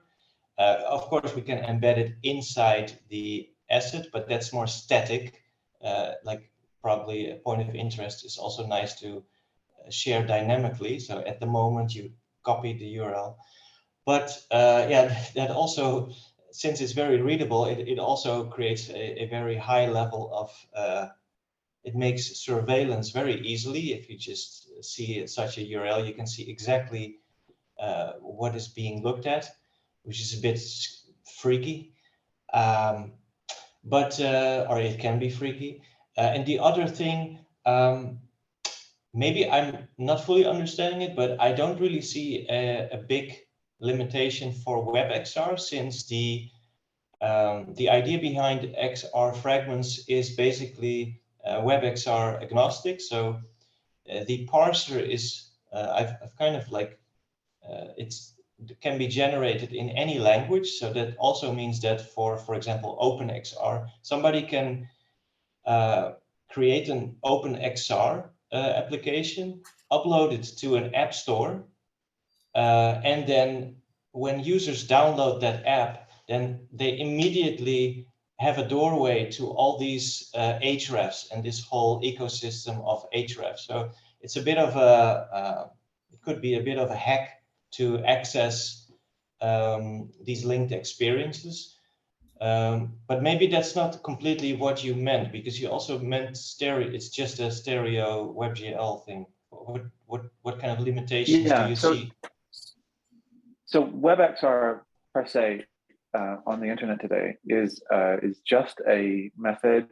The primary core API is actually the WebXR devices API, and so what it does is with user permission submit the head pose and then the other peripherals, be that the WebXR controllers or hand on Quest and things like that, to the what's called the user space application at the frame rate of the device. So what that means is that there's no DOM, there's no document object model, there's no ability to interpose sort of globally agreed upon semantics of what an object is, what a link is, what a document structure is, all of that stuff, which is the fundamental backbone of the web and why it has any benefit, is completely gone. There are things like A-frame that people have kind of buttressed some of those things with, but one, they're not universal in the same way that HTML is universal. And two, they still kind of suck in terms of their ability to author things in a way that people can kind of do progressively. And that's why so little informational stuff exists in WebXR today, is because it is prodigiously difficult to produce documents, to produce informational kind of resources without tinkering and hacking of the kind that Fabian and you and I have the ability to do.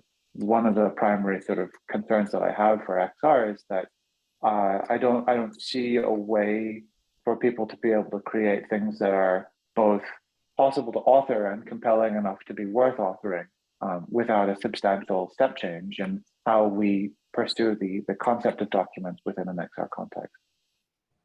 Yeah, I do agree with all these points you're addressing. This is also, I have experienced the same problems, and that also pushed me more and more towards these assets, which are more, they're sort of limited. You can look at the entity, the hierarchy of object entities as a DOM started to look like that.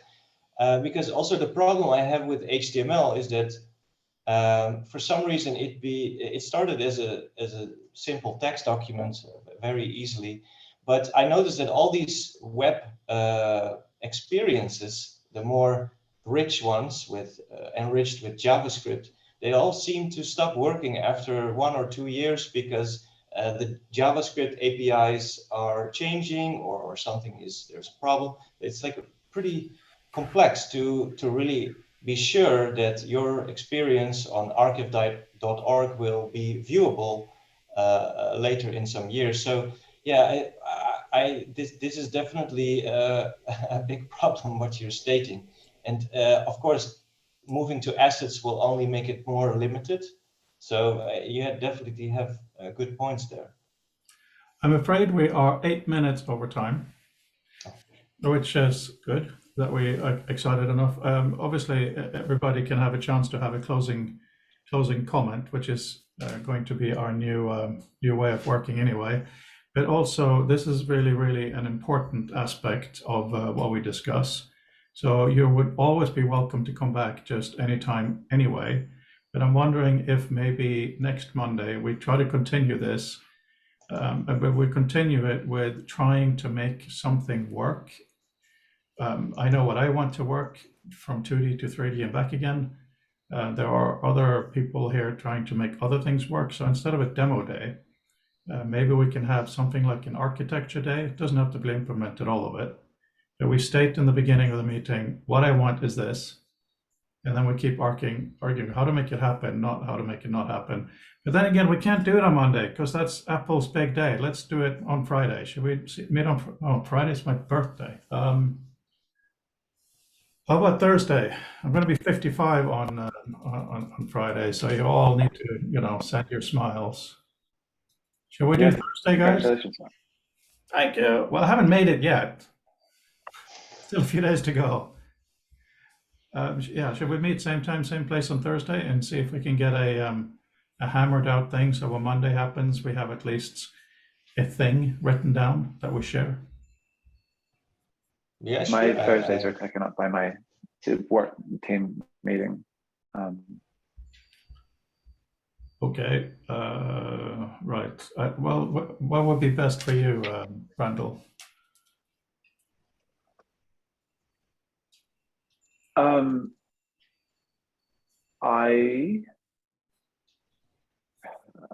You mean before or after the 5th? Hopefully before, because I know maybe it's just me being stupid, which happens a lot, but I am afraid that whatever they show us will color our thinking in many different ways. When I got into this whole business, it was Mac versus PC and all of that stuff, as you know, and then I had to go back and look at Doug Engelbart and Ted Nelson and all these people. It's still really, really really, really difficult to think alternatives because, I probably said it, but not recently. When I was at Syracuse University, one of my professors, and I haven't been able to find him, I've been doing a lot of research to find him. He said that truth subverts or kills creativity. Once something is accepted as a truth, why are you going to look at other ways of doing it or what it is? So truth is really scary. And when something is in an operating system, it is a truth because it is what it is. That's why it's so important for us to get things down, at least solutions. Even if it turns out to be completely rubbish, what we think about, it's a considered avenue. It sounds like you're putting a lot of weight on whatever might end up being on Monday, the 5th of June. Well, we've been working on this for a year and a half now, and it is insanely hard. But it's not just about whatever we might write the next session, not at all. It is about the fact that we've trained ourselves to look in different directions. We've opened those mental avenues. It's not going to be oh, what are we gonna, as a normal developer, I should be excited for Monday. Apple will tell me what to do and I can code for it or not. That's not. Quick thing. I'm going to interject just because first for me it's tricky before the big day, and second I don't think the big day matters. And I'm going to promote. I give a workshop actually on Tuesday, and I think even if it is amazing and blows everything out of whatever we can imagine, and it does indeed prevent us from thinking about something better, and I think it's amazing in the sense that we need to work on that specifically, not the device itself, but our inability to think beyond it. I think that's even more important because why? There are going to be even more amazing techniques and devices and whatnot coming. So we need to protect our own imagination from being, I don't know, colonized or dominated or whatnot. Again, the device itself, no matter how amazing it is, it's our inability to not do better because we think we might not be good enough or don't know what, that I think is more important to preserve. So I would be up for, no matter what happens on Monday or doesn't happen, for kind of workshop a session on how we can think a bit about our psychology on like all those shiny things being sold to us. Yeah, well, I can make the first part of Monday. I will have to leave for an event, but Okay, well, happy to have. let's do a little bit on Monday then, or Leon and Fabian, because you're kind of in a spin on this already. Do you want to do Friday on Monday? Maybe half sessions, or what, or either one, or what suits you? Let me see. Well, for me, the Monday is best, actually. Friday is a bit tricky. Okay. We'll do we'll do Monday. We'll meet on Monday and do what we can on Monday and see how it goes. So what I would really appreciate for those who want to send me an email to tell the rest of the community what we're going to do on Monday. So it's not just me saying it. I'll put my paragraph in there as well. If you could do that today or tomorrow, that'd be really cool. Peter, summary from you or closing words? Okay, I was thinking that it'd be nice to also refine the notion of time so that you could have an absolute time index. So imagine that there was a transcript going along with the VR location. You go there and you want to be able to view what happened on October 24th of 2022 in that space. Then a notion of cyclic time. So you might want to see the world as it would be rendered at 8 a.m. or as it would be rendered. Peter, I'm sorry, we don't have time. I have to go. Family. Okay. Final thought. Please do write that down though for a session. It sounds perfect what you're talking about. Okay. Final last thought. We could exfiltrate data by flashing the visual meta as a blip vert in world for a split tenth of a second, and then if you slow down the rate of temporal progress in the environment, you'd be able to see it long enough to capture the data. Okay. Nice. I love it. Leon, your closing comment. I like it. I like Peter has a lot of good ideas. I'm a bit, yeah, I will definitely meditate on that. And I would like to basically agree with what Frode said. I think, yeah, we should not be distracted. And also what Fabian said, we should not be distracted by these best practices which turn into truth. Because that's also what Karl Popper calls historicism. Like we think that it's we've been there, that it's a done deal, but that's exactly when the innovation stops if we think like that. Oh, absolutely. I just think it's incredibly hard to do. So so the summary for today is being able to address something is super important. We, the citizenry, will have to work on that. Any other final comments? Matthias, Fabian, or Brandl? Great session today. Thank you. Thank you, Matthias. Fabian? Yeah, thanks a lot for both Leon and everybody to pitch in. Again, very interesting and useful. Yeah, I'm also very grateful. Brandl, please. I will say a little bit, not a lot. I think these are really important things to discover and to sort of mull over. Something that I would urge is to consider that there are political and creative implications to all of these things as well as pure technical ones, and that it's necessary to sort of trial what certain solutions leave in and what they leave out, who they leave in and who they leave out, what sort of systemic and statist obligations kind of flow from those things. And you know, if nothing else, the internet has shown us that we have a sort of just a prodigious capacity to waste things and to abuse things, and that thinking about the worst possible thing that will be done with something is a really important lens to apply in order to figure out what to keep out of a system.